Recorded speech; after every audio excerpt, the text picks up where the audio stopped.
La religion de la grâce et la religion de la réussite dans les deux vies, à savoir dans la vie d'ici-bas et dans l'autre vie, à savoir dans la vie de l'au-delà. Et personne, je dis bien personne, ne peut attester avoir le paradis s'il ne meurt pas sur la voie de l'islam. Tous les autres prophètes sont venus, ils ont enseigné une seule chose, à savoir la ilaha illallah, l'unicité d'Allah, sans rien lui associer. Et parmi tous les prophètes et les messagers qui ont succédé sur la terre, le dernier qui est venu, accompli, venu mettre sous à la prophétie, il s'appelle Muhammad alayhi salatu wa salam. Raison pour laquelle c'est le seul et unique messager à qui Allah a confié un livre universel avec un message qui est universel, une religion universelle pour tous les habitants de la terre.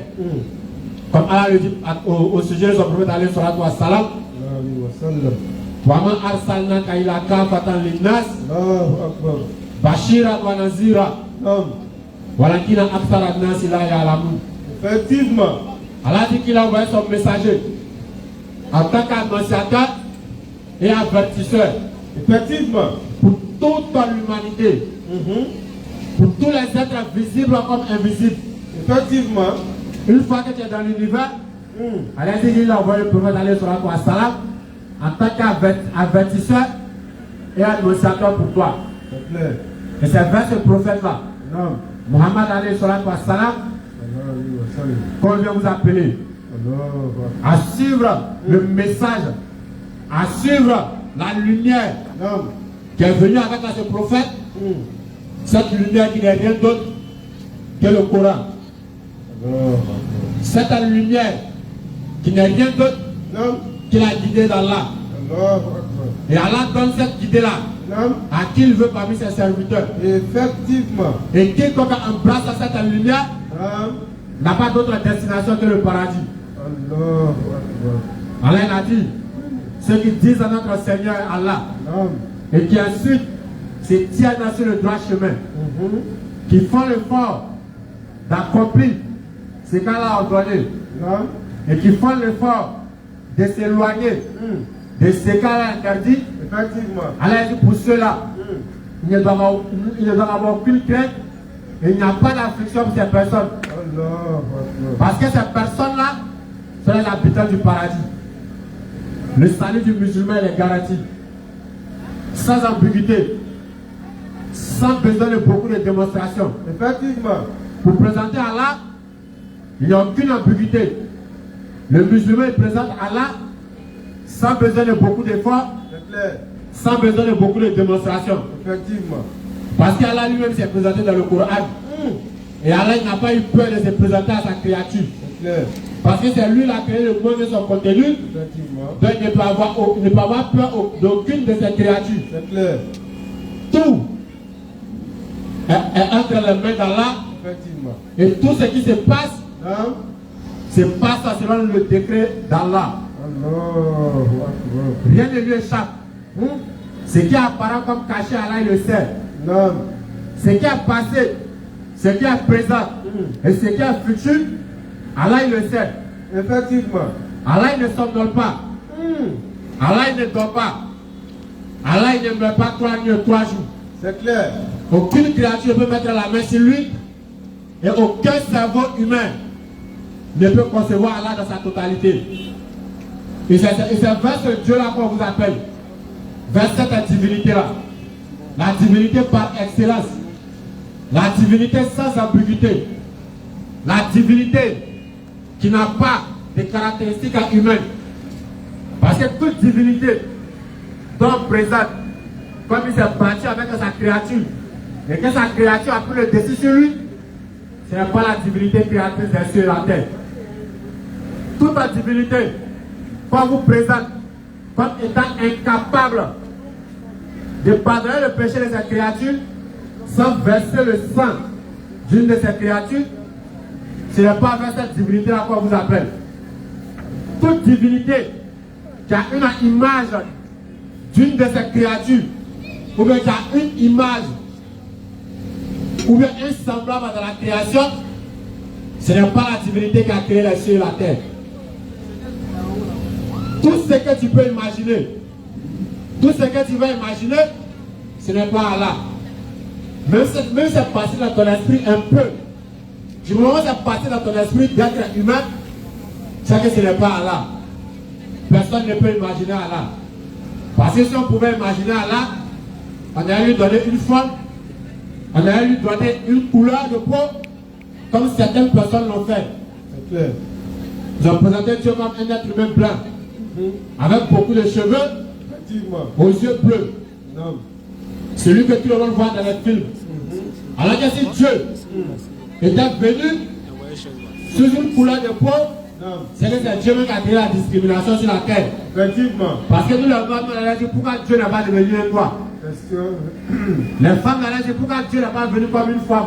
Effectivement. Les Européens, on a dit pourquoi Dieu n'a pas venu comme un Européen. Non. Les Arabes, on a dit pourquoi Dieu n'a pas venu comme un Arabe. Effectivement.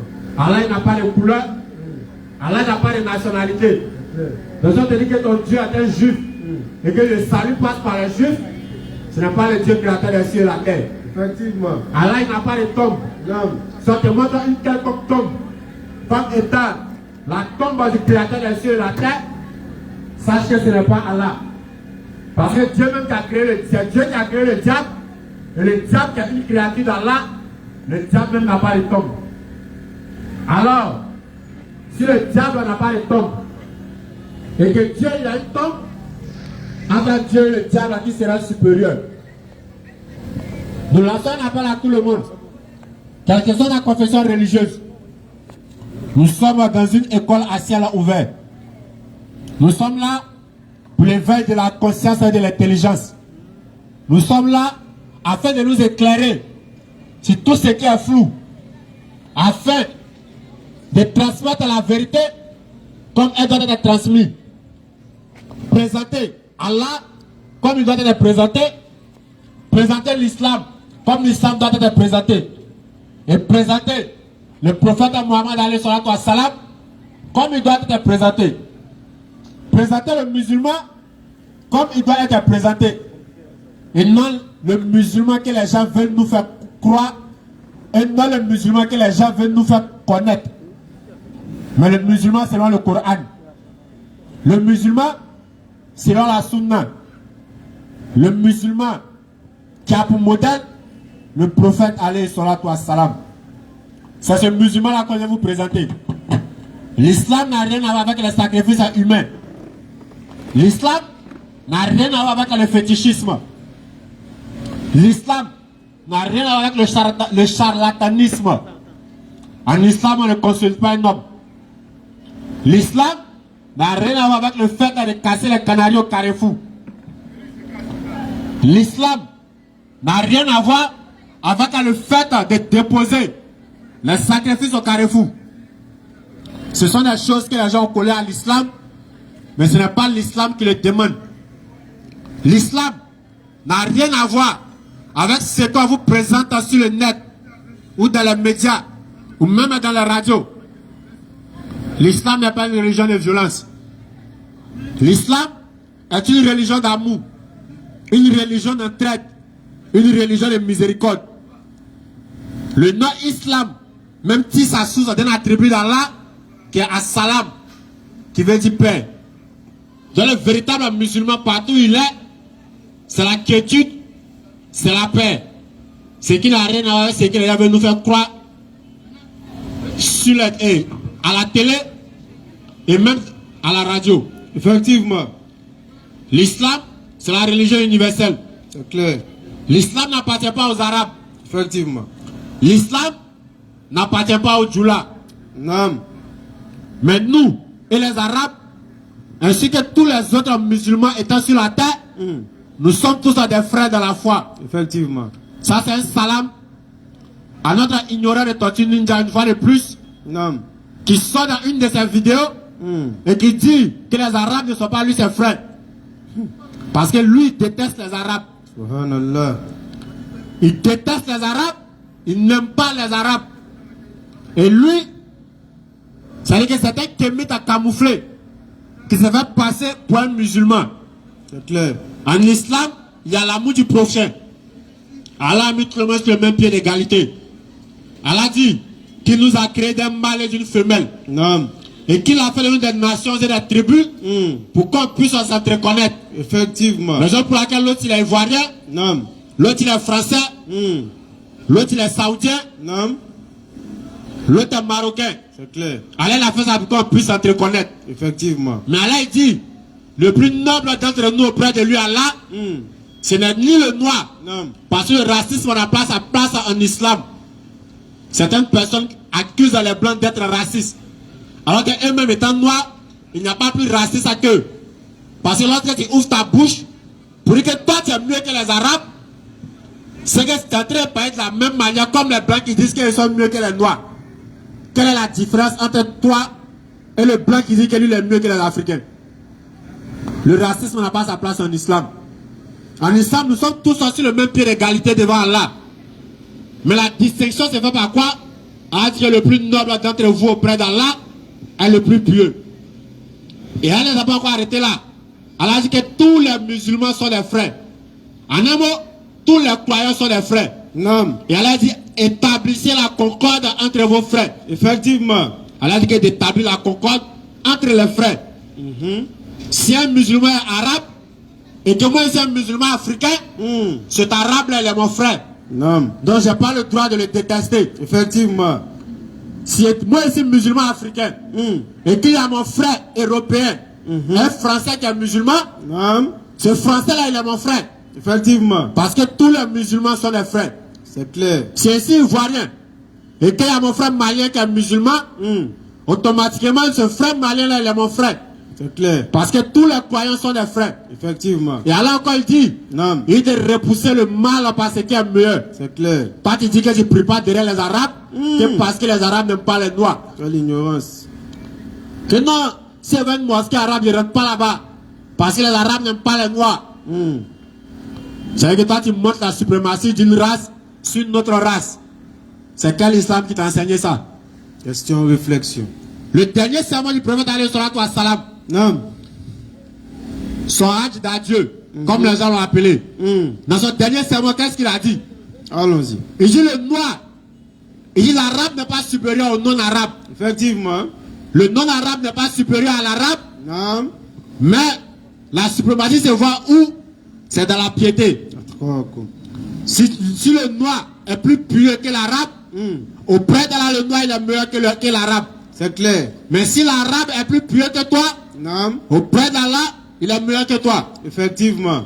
Si le noir est plus pieux que le français, aux yeux d'Allah, le noir il est meilleur que le français. C'est clair. C'est de cette même manière que si le français est pieux que toi, auprès d'Allah, il est meilleur que toi. Effectivement. En vérité, les gars, ce sont les kémites.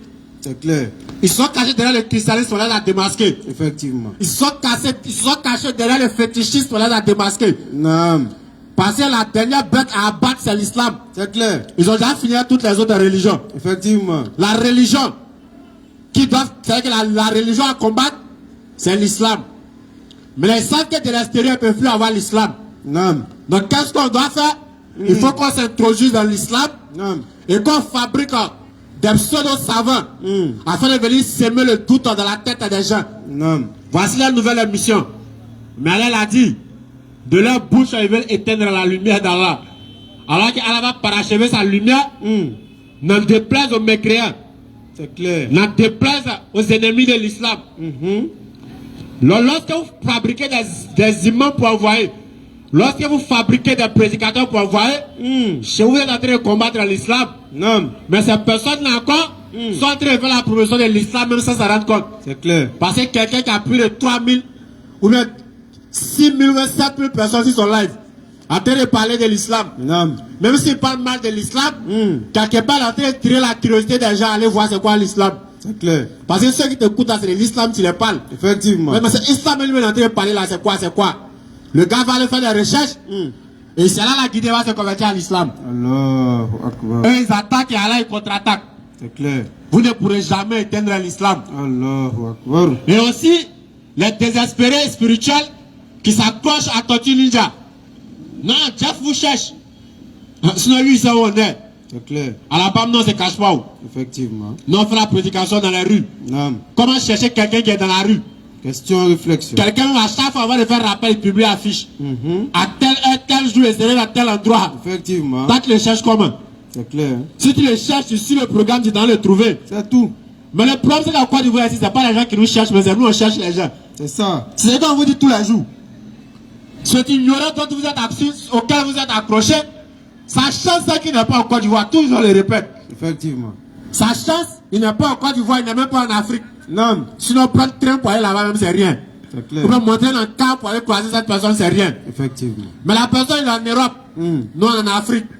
Champion, on a vu ça là, c'est quelque chose. La raison pour laquelle il est là-bas, il crie. Et même les frères musulmans qui sont là-bas, s'il est sûr de sa science, il n'a qu'à donner rendez-vous à quelqu'un face à face. Quitter derrière TikTok. Face à face. Non. Là-bas, il n'y a pas de recherche. C'est clair. Face à face. Il n'y a pas de chat GPT. Il n'y a pas Google. Non. Il n'y a pas les sites islamophobes. Là-bas, c'est ce qui est dans ta tête.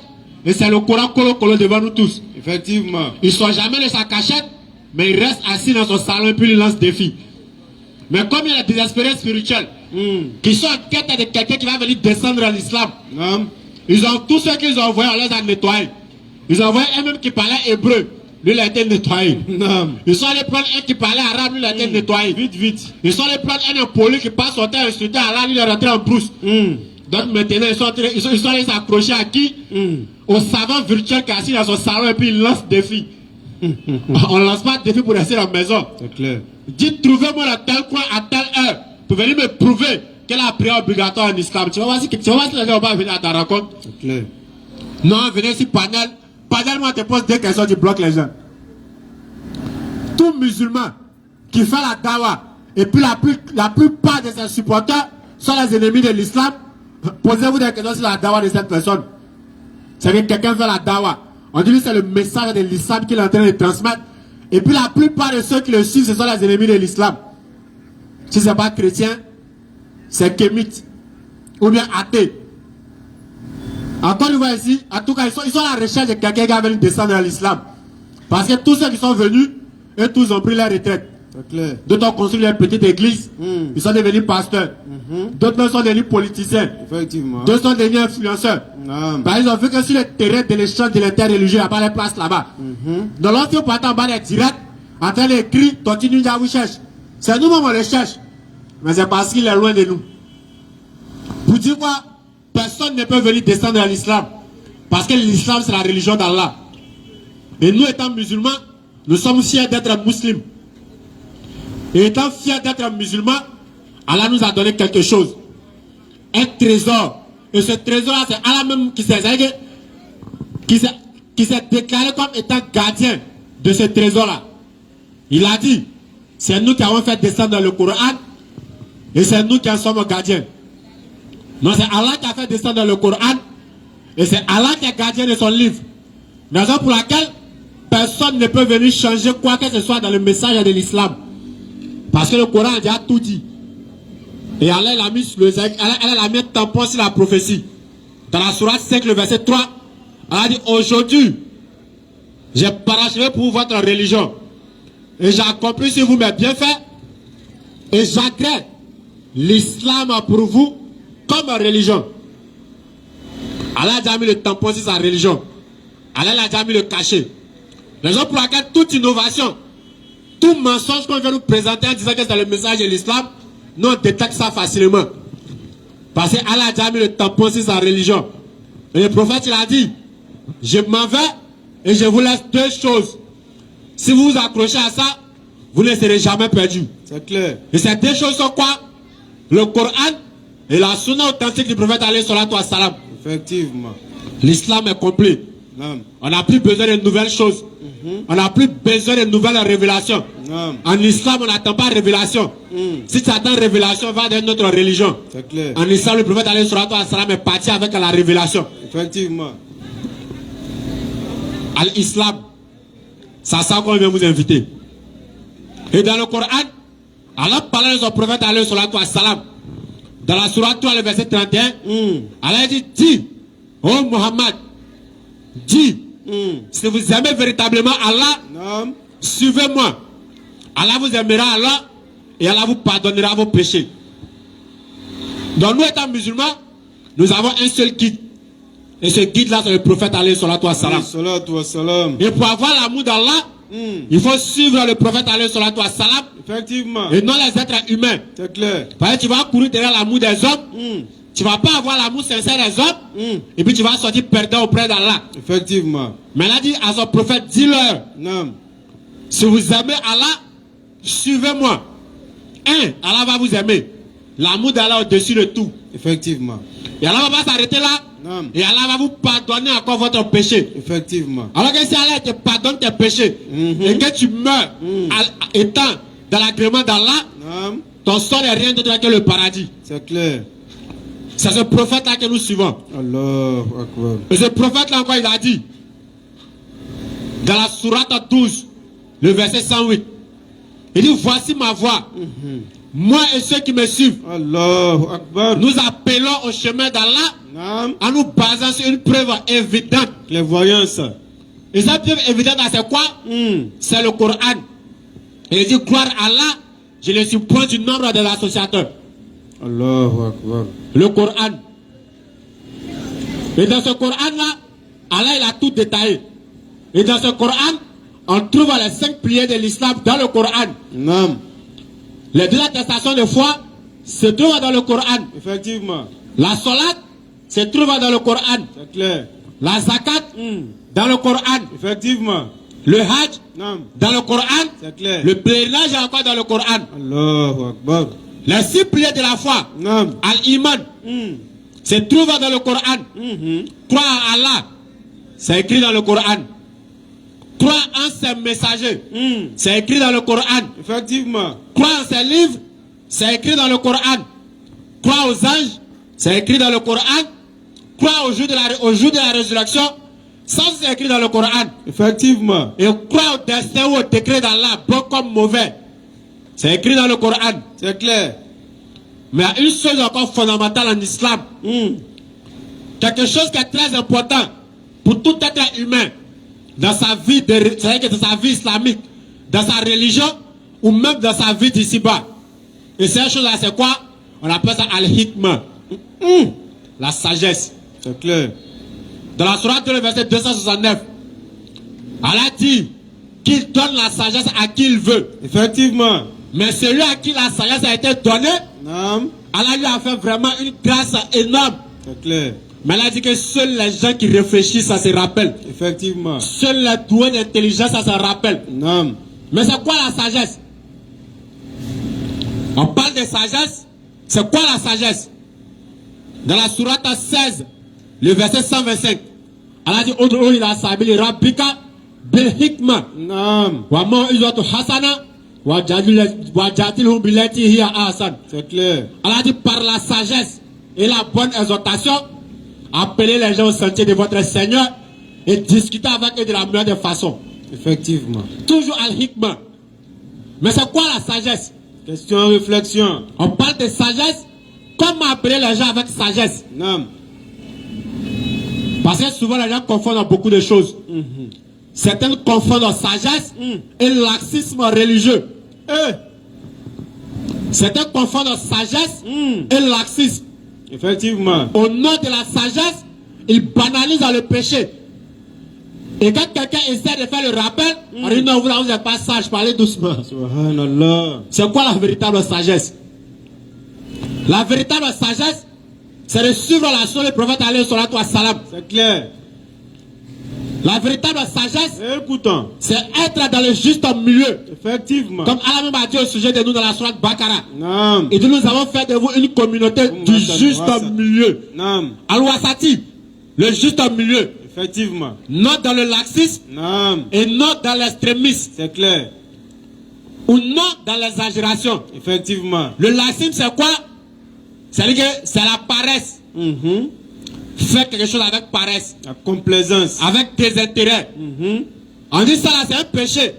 Dès que quelqu'un dit que c'est un péché, lui dit non, vous n'avez pas la sagesse du prophète alayhi salatu wa salam. Subhanallah. Parce que pour eux, un prédicateur qui parle des choses arabes, c'est qu'il manque de sagesse. Subhanallah. Un prédicateur qui te dit que arrête la fornication. Si tu mets dessus, tu as là en enfer, lui dit non, lui il n'est pas sage. Il n'est pas sage. Pour lui, le sage c'est qui? C'est celui qui dit non, tu peux faire, mais. Subhanallah. Pour eux, c'est ça la sagesse. Alors qu'Allah a envoyé le prophète alayhi salatu wa salam, Non. Allah il a dit Wama arsalaka illa kafatan linnas Non. bashiran wa naziran. C'est les deux. Allah dit qu'il a envoyé le prophète alayhi salatu wa salam en tant qu'annonciateur d'une bonne nouvelle qui est le paradis. Si tu pries correctement et que tu fais le bien, si tu mets dessus qu'Allah est satisfait de toi, tu vas au paradis. C'est clair. Tu as compris c'est que les obligations qu'Allah t'a données et qu'Allah est satisfait de toi, tu vas au paradis. Effectivement. Mais en même temps, il a envoyé le prophète en tant qu'avertisseur. C'est clair. Avertisseur de quoi? D'un châtiment qui est là. Effectivement. Tu meurs dans l'associationnisme, tu vas en enfer. C'est clair. Quel est le rapport entre ça et la sagesse? La véritable sagesse, c'est de dire les choses où on doit dire. Effectivement. Et au moment de dire. Non. Si tu dis à ton frère, si tu meurs, ou bien tu attends après sa mort pour lui dire que mon frère, si tu meurs dans l'association d'aller en enfer, non? Question réflexion. C'est pendant qu'il est encore en vie. Tu lui dis, mon frère, donne ta vie à Allah et sors de les histoires et donne ta vie à Jésus. Parce que c'est pas à lui qu'on doit donner notre vie. Effectivement. C'est pendant qu'on est en vie. Non. Et quand tu lui dis ça, tu lui dis si tu meurs dedans, ta place n'est pas au paradis. C'est clair. Là, tu as touché quel volet? Tu lui as averti d'un châtiment qui est l'enfer. Effectivement. Mais Allah même dans sa miséricorde, qu'est-ce qu'Allah a dit de lui-même? Allah dit qu'il est miséricordieux et en même temps il a dit qu'il est très dur au châtiment. C'est clair. Donc lorsque quelqu'un parle du châtiment d'Allah, c'est un nom qu'il n'est pas sage. Subhanallah. Venez nous dire c'est quoi la sagesse? Est-ce qu'il y a une sagesse au-dessus du fait de transmettre le message d'Allah? Question réflexion. Est-ce qu'il y a une sagesse au-dessus du fait de transmettre la sonne du prophète alayhi salatu wa salam? Analyse et méditation. Mais les gens veulent se plaindre de la paresse. Le laxisme n'a pas sa place en islam. Effectivement. Parce que le laxisme crée tout ce qui est négatif. Non. C'est le laxisme religieux qui a envoyé l'innovation. C'est clair. Parce que celui qui fait le laxisme, lui, il agit selon sa passion. Effectivement. Et non selon le Coran et la Sunna. C'est clair. Donc lui, quand il y a quelque chose, il n'agit pas selon les preuves, mais il agit selon sa passion, ou bien selon lui-même sa propre réflexion. Non. Quand quelqu'un dit ça n'est pas bon, lui dit non, la logique aurait voulu que... Quelle logique? Est-ce qu'il y a une logique au-dessus de la logique d'Allah? Question Alors que c'est Allah lui-même qui a créé la logique. Effectivement. C'est quoi la sagesse? Venez nous dire. Question réflexion. Arrêtez de traiter les imams qui sont stricts dans la prédication d'imams qui manquent de sagesse. Subhanallah. Ça même c'est un secret. Si tu vas t'asseoir dans un coin de dawa et que tu n'attends jamais une parole, c'est-à-dire qu'un de tes mauvais comportements qui est sorti là-bas, arrête de t'asseoir là-bas. C'est un coin d'amusement. C'est clair. C'est qu'un coin où tu as écouté rappel, toujours quand tu viens t'asseoir, on te dit paradis, paradis, paradis, on parle jamais d'enfer. On parle que de bons comportements, on parle jamais de mauvais comportements. Mon frère, il faut quitter là-bas, c'est un lieu d'amusement. Parce que le prophète alayhi salatu wa salam lui-même, qui était l'incarnation de la douceur, celui dont celui qu'Allah a dit, c'est pas quelque miséricorde de la part d'Allah que tu, Muhammad, tu étais si doux envers ton entourage. Effectivement. Si tu étais dur, aucun rude, ils allaient tous s'enfuir de ton entourage. C'est clair. Mais celui-là dit qu'il est venu en tant qu'annonciateur et avertisseur. Effectivement. Alors le prédicateur, lui son rôle c'est de perpétuer la sonne du prophète alayhi salatu wa salam. Non. Suivre la voie du prophète alayhi salatu wa salam. Et ça, suivre la voie du prophète c'est quoi? C'est leur donner le convenable et d'interdire le blâmable. C'est clair. Tu vois quelque chose qui est mal placé, faut bien placer. Effectivement. Les jeunes s'adonnent à la drogue. Quelqu'un qui parle de la drogue va dire non, il n'a pas de sagesse. Il n'a pas parlé de quoi? Les jeunes s'adonnent à l'alcool. Quelqu'un qui veut dire aux jeunes d'arrêter de boire l'alcool, on dit non, il n'a pas de sagesse. Les gens sont dans les relations illicites. Go et gars. Rapport illicite. Fornication. Quelqu'un vient dénoncer ça, on dit non, il n'est pas sage. Subhanallah. Mais vous voulez que pour vous la sagesse là c'est quoi? Question réflexion. La sagesse c'est de condamner tout ce qu'Allah condamne. Tout ce qu'Allah condamne, toi tu condamnes. Non. Tout ce que le prophète a condamné, tu condamnes. Effectivement. Voilà la véritable sagesse. C'est clair. Sur la sagesse, ce n'est pas de banaliser les péchés. Effectivement. La sagesse, ce n'est pas d'agir selon sa passion. Non. La sagesse, ce n'est pas je suis musulman, mais ça c'est les paroles. Moi-même je suis musulman, mais on force la soeur à se voiler au travail. Elle est en train de chercher la solution. Comment elle va l'accepter avec son voile au travail? Et tu vois, une musulmane dit là-bas, moi-même je suis musulman, mais Subhanallah. mais elle ne me voile pas. Quelqu'un est en train de dire qu'elle invite dans le maquis pour lui donner de l'alcool. Lui dit non, il ne veut pas dans le maquis et ici musulman il ne boit pas. Tu vas voir, elle et ses frères sont sous là à côté là-bas. Mais moi-même je suis djoula, mais il boit. Subhanallah. Moi-même je suis musulman, mais il boit. Subhanallah. Comme s'il était le baromètre de la religion. Tu n'es pas prophète, tu n'as pas reçu révélation. Notre prophète s'appelle Muhammad alayhi salatu wa salam. Allahu alayhi wa sallam. Sortons du laxisme religieux. Effectivement. Pratiquons l'islam Non. comme le prophète alayhi salatu wa salam nous l'a enseigné. C'est clair. Pratiquons l'islam Non. comme Allah nous l'a ordonné dans le Coran. Effectivement. Pratiquons l'islam Non. comme les pieux prédécesseurs nous l'ont enseigné. C'est clair. Et arrêtons de traiter ceux qui transmettent le message authentique de l'islam comme étant des personnes qui manquent de sagesse. Subhanallah. La sagesse n'est pas le fait de se taire sur le péché. Parce que quiconque encourage un péché, c'est comme si c'est lui-même il a fait aussi.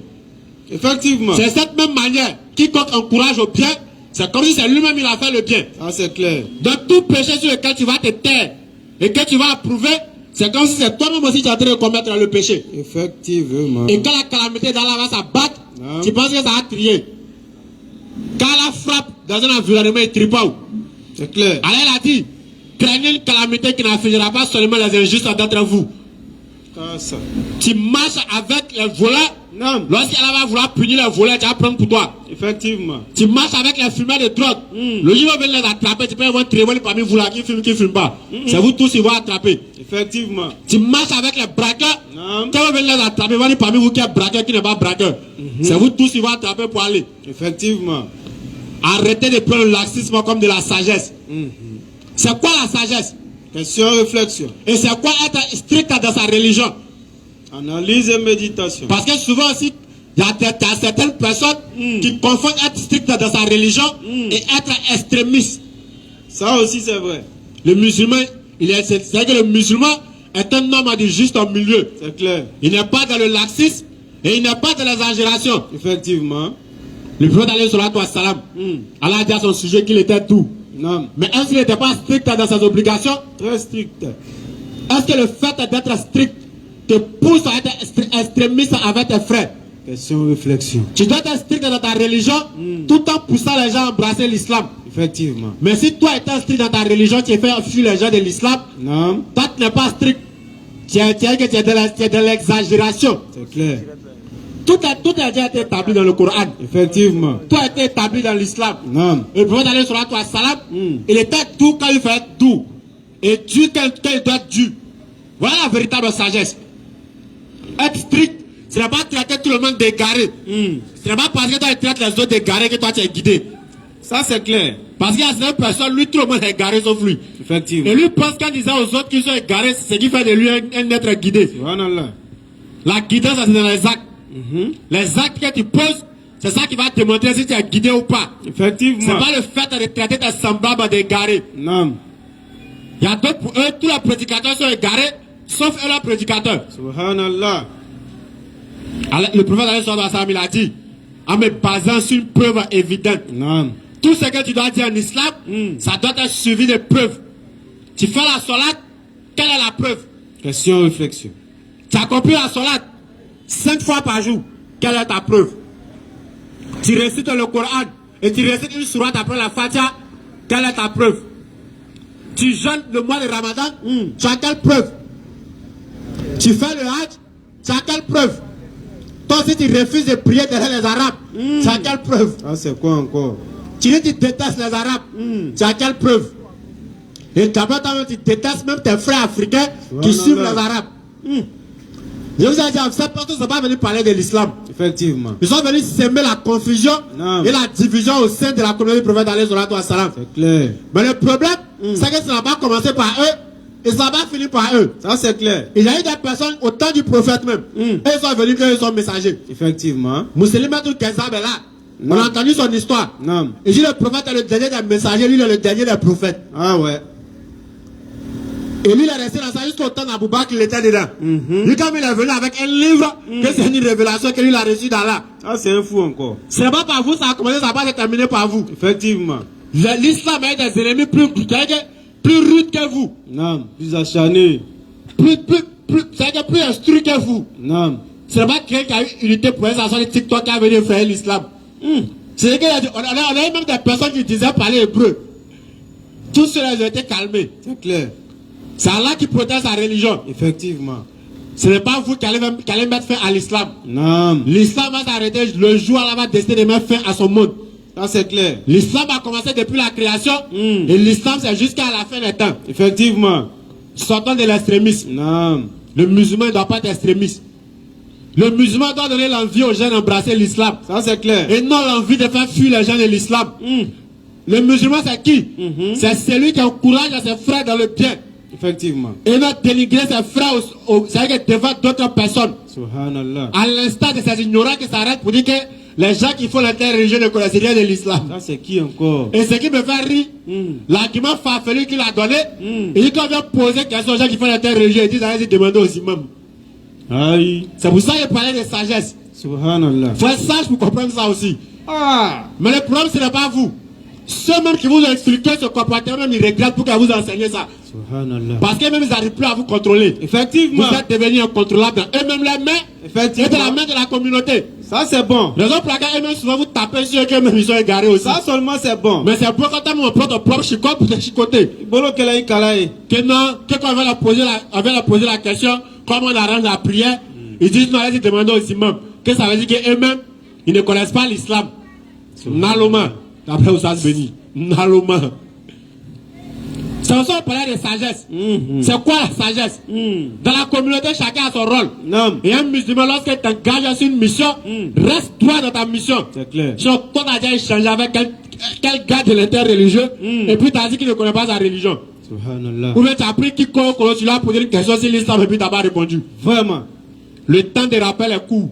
Donc, imagine si on a venu faire, dans le temps de questions répondant, on va donner un coup de fic. On appelle ça tenter regretter. Alors qu'il y a au moins 10 personnes sur la liste qui sont venues poser question. Les premiers qui vont s'amuser, ils vont rendre témoignage. Maintenant, ils ne connaissent pas la religion. Parce que quand on va leur poser question, on vient demander aux imams. Ça aussi, c'est un honneur pour montrer qu'on a de la considération pour nos imams. C'est clair. Parce que si j'arrête aujourd'hui dehors pour parler, c'est parce qu'eux, ils nous ont enseigné. Ça s'appelle le respect des dévanciers. Vous ne connaissez pas ça où? Vous-même, vous tassez vos enseignants d'égarés. Ceux qui les ont mis dans ça là, ils disent qu'ils sont. Et même ils sont égarés. Donc c'est qui vous allez respecter? En tout cas, eux, c'est bien fait pour eux. Le forum, il est ouvert. Si tu veux tester sur la question de l'islam, Non. on est ouvert. Et puis en même temps, il y a un présentateur qui a fait trembler au Carrefour Diallo qu'on lui a donné chaise de gaz à soir. Subhanallah. En fait, vous pensez qu'on ne voit pas vos commentaires. On voit et puis ça nous fait rire.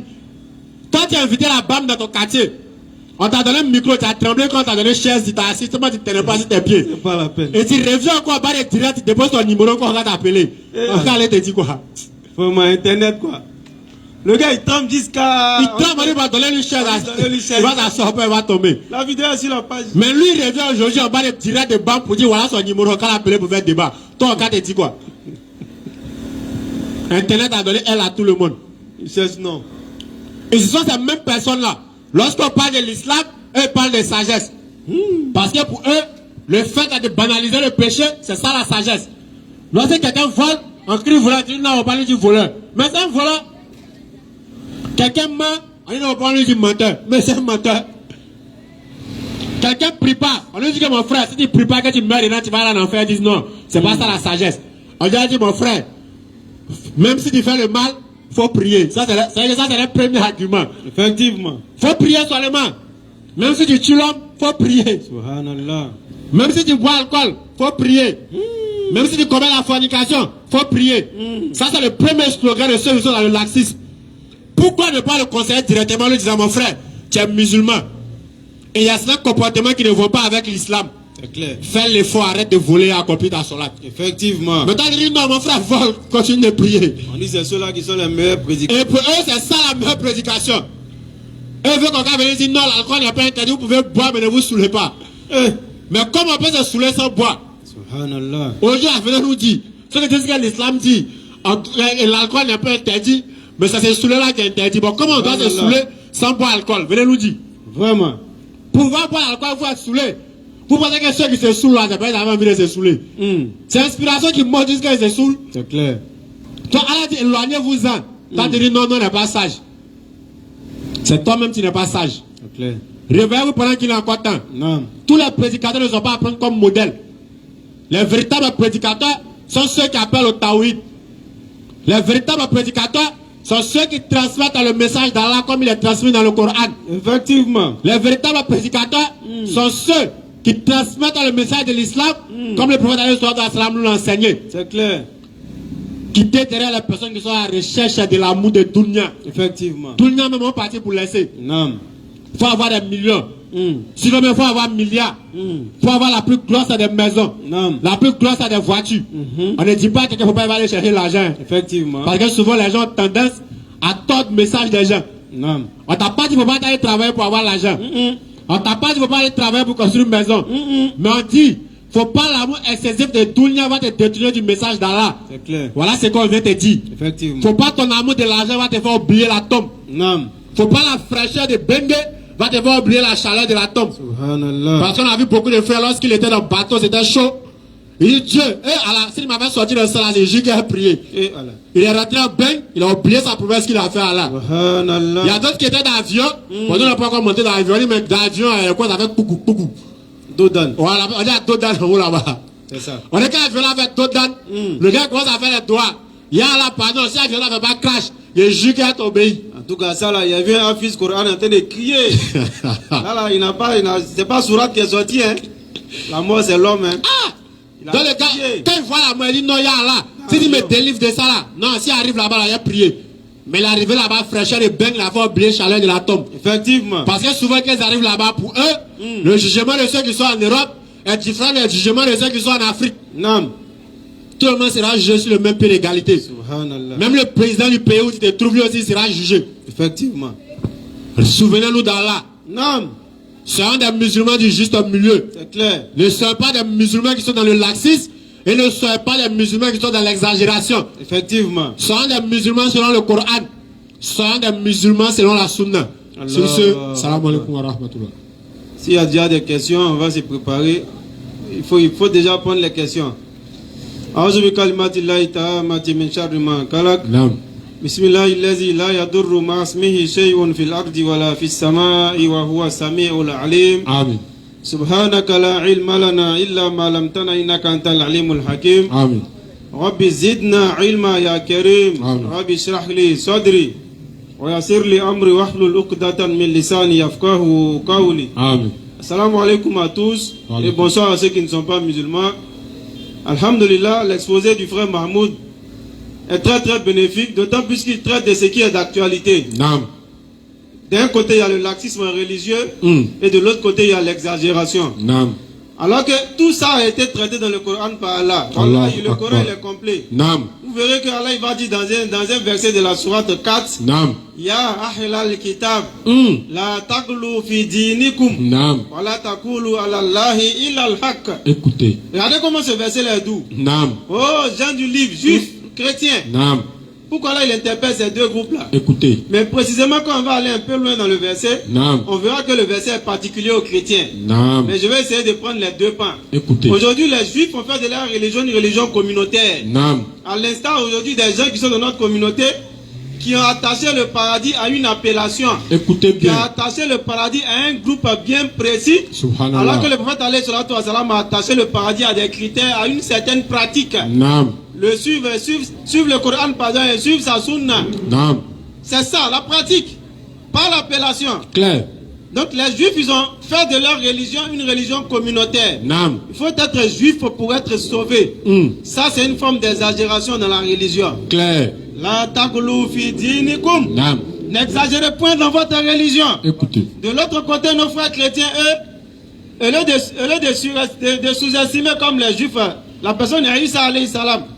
Et ils l'ont surestimé. Et ils l'ont envoyé une dimension où il n'est pas arrivé. Il y a une exagération dans les deux côtés. D'un côté, ils ont pris un messager d'Allah à l'instar de Jésus.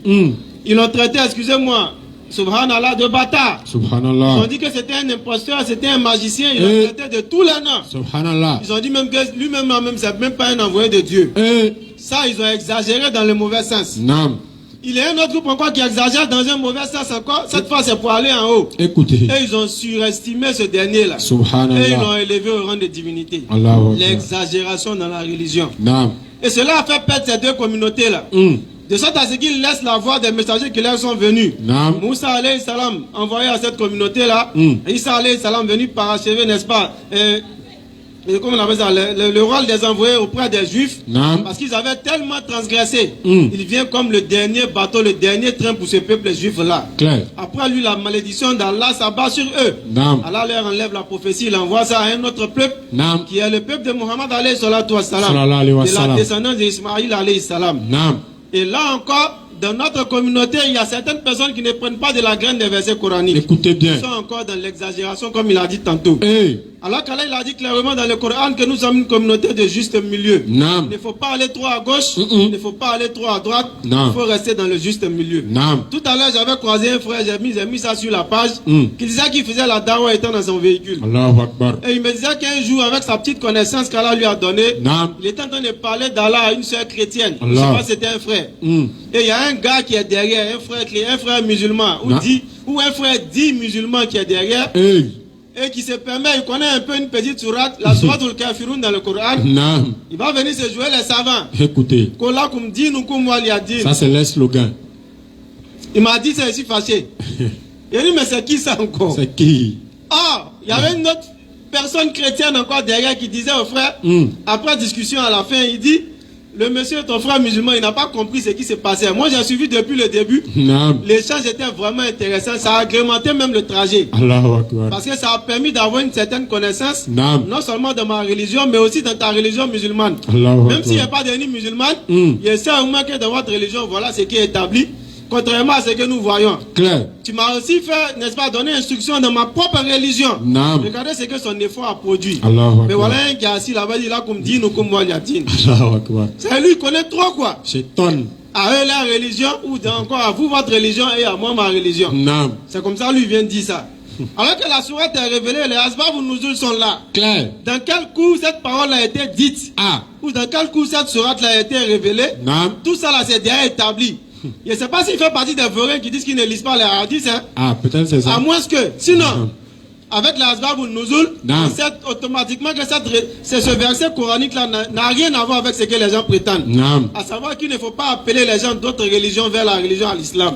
Donc dès qu'il m'a dit ça, je lui ai dit, mais lui il ne connaît pas le verset 46 de la sourate 29.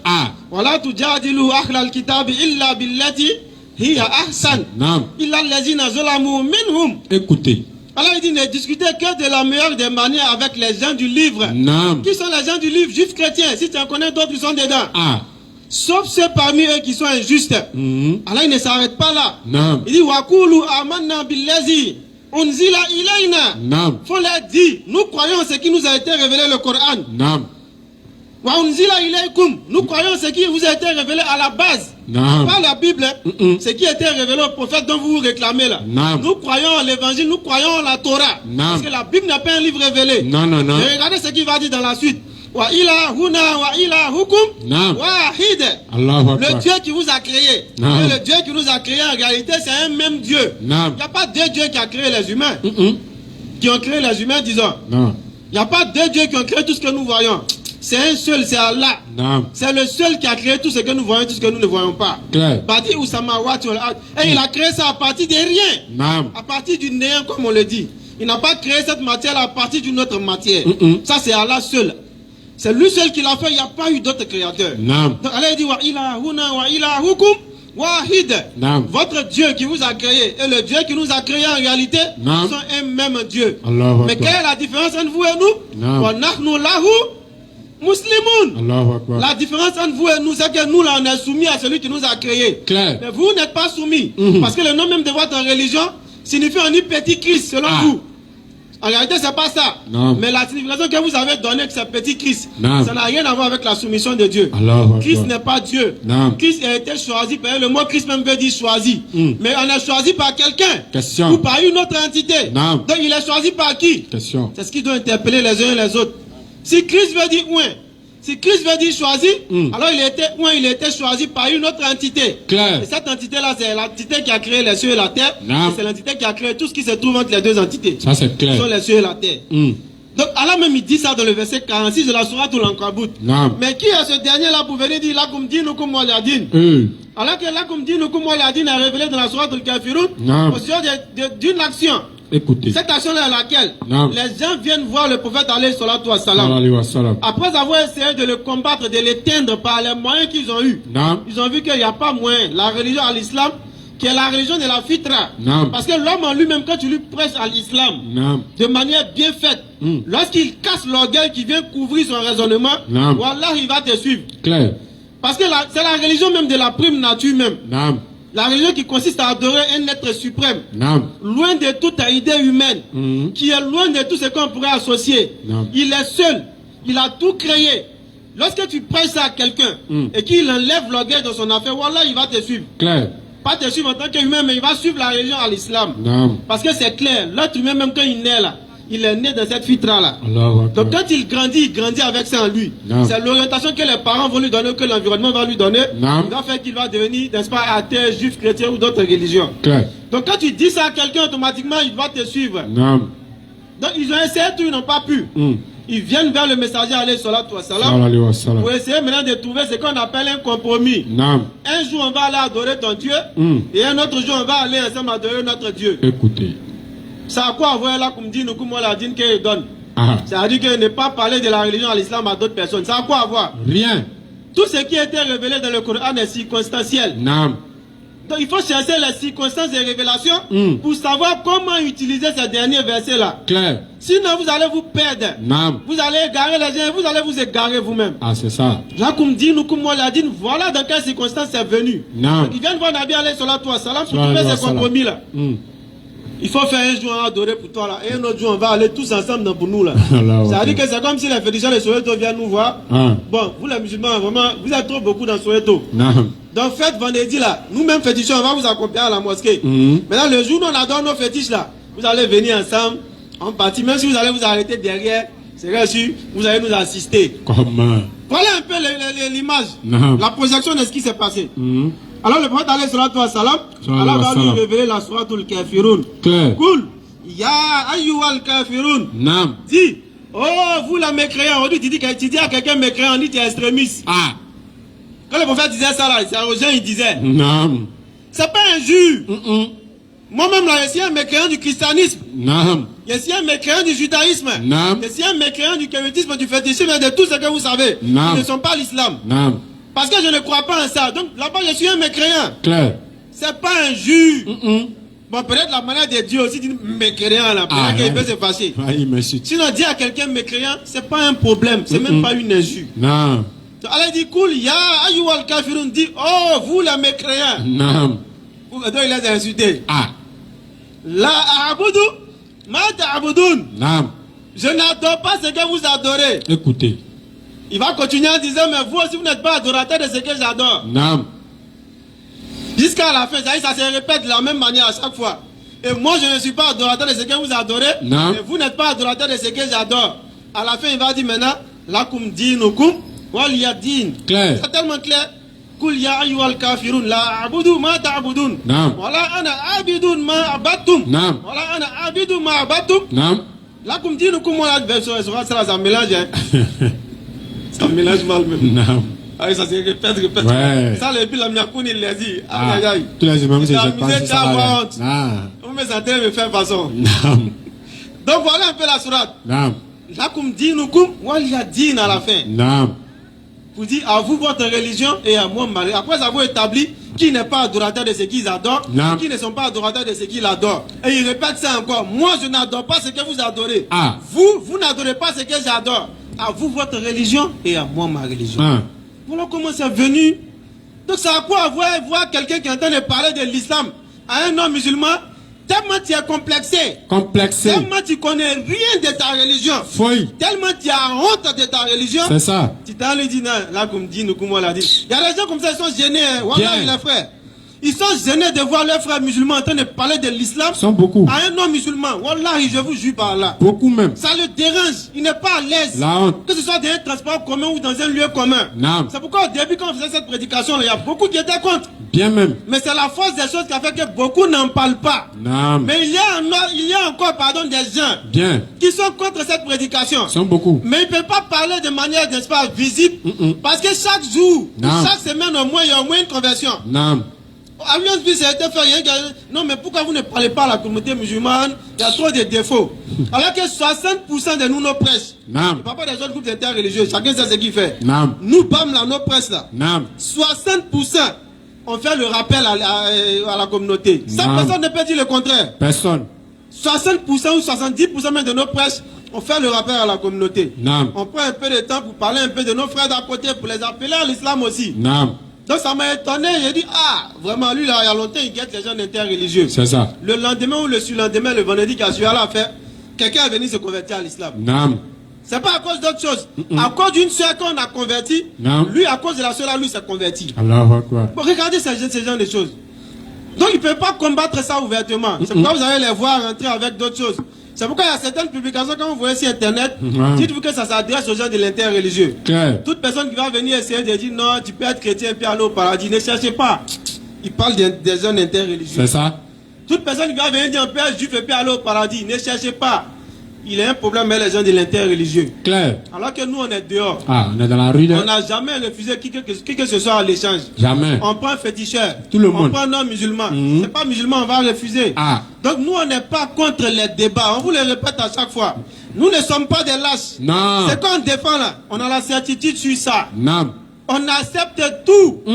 Quiconque pense qu'il a un problème avec ce que nous disons et qui se sent capable d'un débat public, wallahi, nous on est preneurs. C'est pas tout. Il ne faut même pas nous appeler pour nous prévenir. Viens seulement. Viens. On te donne un micro, on si va échanger. Si me donner une surprise. On va échanger. Voilà, parce que la communauté a besoin d'être édifiée. Ça ne sert à rien de s'asseoir et puis essayer de dénigrer derrière. Parce que le travail qu'on fait là, c'est pas un travail qui moyenne, n'est-ce pas, en échange d'un moyen pécunier. Jamais. C'est un travail spirituel. Appeler les gens à Allah. Parce que là, il dit dans le Coran, on a dans une période très très risquée.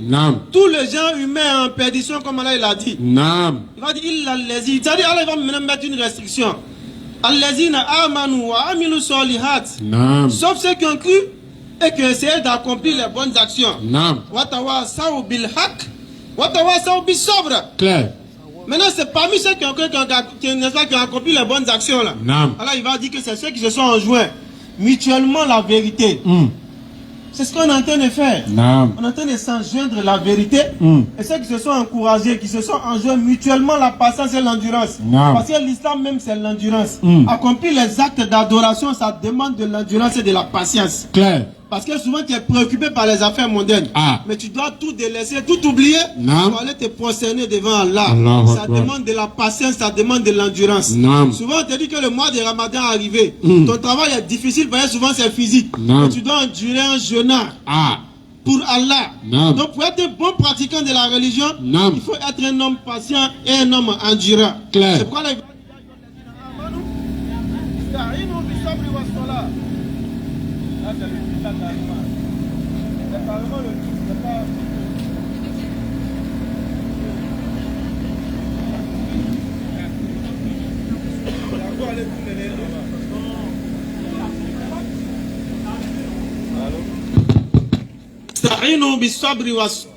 tu as touché? Bismillah, non. Alors il va dire oh, vous qui avez cru, cherchez ces cours d'endurance. Bon, fini. La régie. Un célibataire qui a la régie. Ça va provoquer les coupures intempestives. Comme la CIE. Oui, on va dire là, non, il nous fatigue à commencer 2 jours là. CIE, ils n'ont qu'à revoir les affaires là. C'est quoi? Oh, dernière fois, l'homme a soufflé bébé jusqu'à matin. Ah, quand on paye facture. C'est vrai que c'est pas le lieu de dire ça, mais franchement, c'est agaçant. Arrêtez. Ça là aussi, là, c'est dawa. Arrêtez. Quand on la compréhension. Amen. Ista'inu bi sabri wa salat. Inna Allaha ma'a sabirin. Allahu Akbar. Cherchez secours dans l'endurance ainsi que dans la salat. Naam. Car Allah, il est certes avec ceux qui sont endurants. Allahu Akbar. Allah n'a pas dit simplement comme dans les autres versets qu'il aime les endurants. Allah il dit qu'il est avec les endurants. Naam. Or, adorer Allah convenablement, ça demande beaucoup d'endurance, chers frères et sœurs. Et pour continuer dans le thème que nous avons entamé la dernière fois, Naam. nous sommes encore à l'approche. Ça veut dire que si c'était 3 semaines ou 4 semaines, Naam. il reste, en tout cas, il y a une semaine qui est quittée dedans. Allah. L'approche encore de Ramadan. Voilà, chers frères et sœurs, on insiste sur ça. Naam. C'est une aubaine qu'Allah il va nous donner. Pour ceux en tout cas parmi nous qui auront la chance de pouvoir voir Ramadan en vie. Allahu Akbar. Mais rien n'est encore joué. Hein. Ah. Rien n'est encore joué. Foi. Il reste 3 semaines peut-être. Rien n'est encore joué. Foi. D'ici là, beaucoup de choses peuvent se passer. Beaucoup. Parmi nous-mêmes, peut-être il y en a qui ne vont pas arriver là-bas. On demande à Allah de faire en sorte que nous voyons tous Ramadan et beaucoup de Ramadan. Amen. Mais il faut que nous introduisons la mort dans nos programmes. Naam. Ça, c'est le fort du croyant. Allahu Akbar. Dans ton programme là, il faut mettre la mort quelque part. Naam. Il ne faut pas omettre ça. Si tu le fais, c'est que tu n'as rien compris. Ah. C'est-à-dire que toi, tu t'es donné longue vie, tu fais un programme de 50 ans, alors que tu n'as pas mis la mort en peut-être, en au cas où. Ça, il faut revoir ça. Naam. Parce que la mort, c'est ce qui va venir détruire les plaisirs et te ramener à la réalité vraie. Allahu Akbar. Que nous tous, nous devons nous prosterner devant Allah. Naam. Donc, il faut être endurant, chers frères et sœurs. Et l'endurance va arriver dans moins de 3 semaines. Naam. Je l'ai dit, pour ceux qui veulent, n'est-ce pas, véritablement prendre des résolutions, Écoutez. c'est dès maintenant qu'il faut le faire. Naam. C'est dès maintenant qu'il faut prendre les résolutions. Naam. La cigarette te fatigue, mon frère. Eh. Ramadan est une occasion pour pouvoir délaisser la cigarette définitivement. Naam. Mais c'est dès maintenant que tu dois commencer. Naam. Tu ne vas pas continuer à fumer un paquet par jour jusqu'à la veille de Ramadan et puis tu as décidé d'arrêter un coup. Non, c'est pas possible. Comment? Ça sera un arrêt, n'est-ce pas, temporaire. Non. Tu vas arrêter un peu et puis tu vas revenir dessus. Regardez, la dernière fois, je scrollais sur, n'est-ce pas, Internet. J'ai vu une femme qui dit qu'elle a fumé pendant 15 ans. J'ai voulu partager, mais comme j'ai vu que c'était une femme, bon, on voit un peu, elle montre son image, donc j'ai pas voulu partager en tant qu'un musulman. Non. Parce qu'elle n'est pas couverte comme l'islam le demande. Non. Mais son témoignage est très poignant. Elle dit qu'elle a fumé pendant 15 ans. Ça a début asthme dans son corps. Subhanallah. Problème de poumons. Problème de cœur. Non. Problème de tension. Cigarette là, début, tout ça dans son corps. Subhanallah. Tu as demandé à moi, ça fait 15 ans je fume, mais il n'y a pas tout ça là. Attends. Tu ne sais pas encore. Voilà, les poumons là, ça devient comme charbon. Non. Si on te montre, tu vas savoir que tu es dans un faux mouvement. Hey. Elle dit ça fait 15 ans elle est dedans. Allah. Et là ça faisait en direct 17 jours. Quand il a vu la vidéo, je ne sais pas ce qu'elle a fait. Elle a dit que ça faisait 17 jours qu'elle avait arrêté de fumer. Donc c'est les fils qui sont sur elle partout. Hey. Des fils dans ses narines attachés sur elle. Elle dit c'est des appareils pour l'aider à arrêter de fumer. Allahu Akbar. Regardez comment c'est. Hey. Alors qu'il y a une thérapie naturelle qu'Allah t'a donnée qui est le mois du Ramadan. Voilà. Vous voyez des gens qui fument Ramadan, là, il arrive à faire de après 4 h du matin là, jusqu'à Maghrib sans fumer. Non. Mais si tu peux faire ça, qui n'est-ce pas, c'est plus que la moitié de la journée. Non. Si tu peux faire de 5 h du matin à 18 h, ça fait quoi? 13 h. Non. Plus que la moitié de la journée sans fumer. Mais ça veut dire que tu peux faire l'autre moitié. Non. Si tu as pu faire de 5 h du matin à 18 h, ou bien de 4 h du matin à 18 h, Non. ça veut dire que tu peux faire le reste de la nuit là sans fumer. Non. Mais tout part d'une volonté manifeste. Allahu Une Akbar. volonté sincère. Une volonté, n'est-ce pas, qui est suivie d'une application. Claire. Tu commences dès maintenant. Si c'est un paquet tu prends là, il faut diminuer, il faut prendre demi-paquet. Allahu Akbar. Pendant 2 ou 3 jours. D'ici là, demi-paquet là, il faut diviser en 2 encore. D'ici les 3 semaines là vont finir là, à la veille de Ramadan, peut-être que c'est une cigarette seulement tu arrives à fumer par jour. Pour arrêter ça, ça devient facile. Non. Si toi aussi c'est Kali qui est ton affaire, Hey. c'est la même chose. Non. Si tu prends, n'est-ce pas, une râpe par jour, il faut diminuer une râpe chaque 2 jours. Sinon Ce qui est normal, c'est d'arrêter en même temps. Hein. Naam. Mais comme tu ne peux pas arrêter un coup, Non, tu peux pas. avec beaucoup de doigts, Naam. tu essaies de diminuer la dose. Naam. Jusqu'à la veille de Ramadan, quand on va dire Ramadan, là, Naam. c'est bouclé.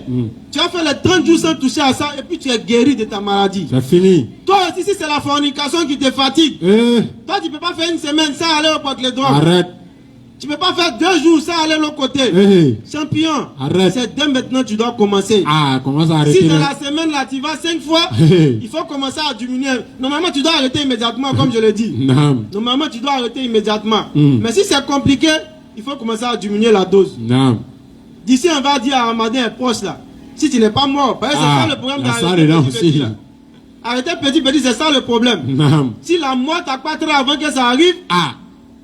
et puis il y en a un. Naam. C'est pas moi qui t'a dit. Moi, Ah, si tu peux arrêter automatiquement, tu peux arrêter. Naam. Mais si tu penses que c'est petit là qui t'arrange, libre à toi. Naam. Tant qu'il y a, n'est-ce pas, la volonté d'arrêter, nous on ne peut qu'encourager cette volonté-là. Naam. Donc dès maintenant, tu commences à diminuer un peu, Allah. jusqu'à la veille là. Naam. Tu es habitué à faire une semaine sans ça. C'est que tu peux faire toute ta vie, jusqu'à ce que le licite se présente à toi sans ça. Claire. Donc c'est dès maintenant, chers frères et sœurs. Naam. N'attendons pas la fête du Ramadan. Mm. Parce que Ramadan, le hadith qu'on aime citer toujours à l'entrée du Ramadan, Naam. le fait d'aller sur la salam, lorsqu'on lui présente des actions, Naam. il va dire que celui qui a eu un seul Ramadan dans sa vie, lorsque Jibril alayhi salam va venir lui rendre visite, Naam. on va pas aller dans les détails du hadith, mais je vais prendre juste ce pan là. Naam. Et puis arrêter, s'il y a des questions, on va les prendre déjà. Inch'Allah. Parce que demain encore, j'informe, Naam. demain nous serons du côté de Centre Ivoiro-Coréen à Centre Djamé. Ivoiro-Coréen d'Adjamé, Naam.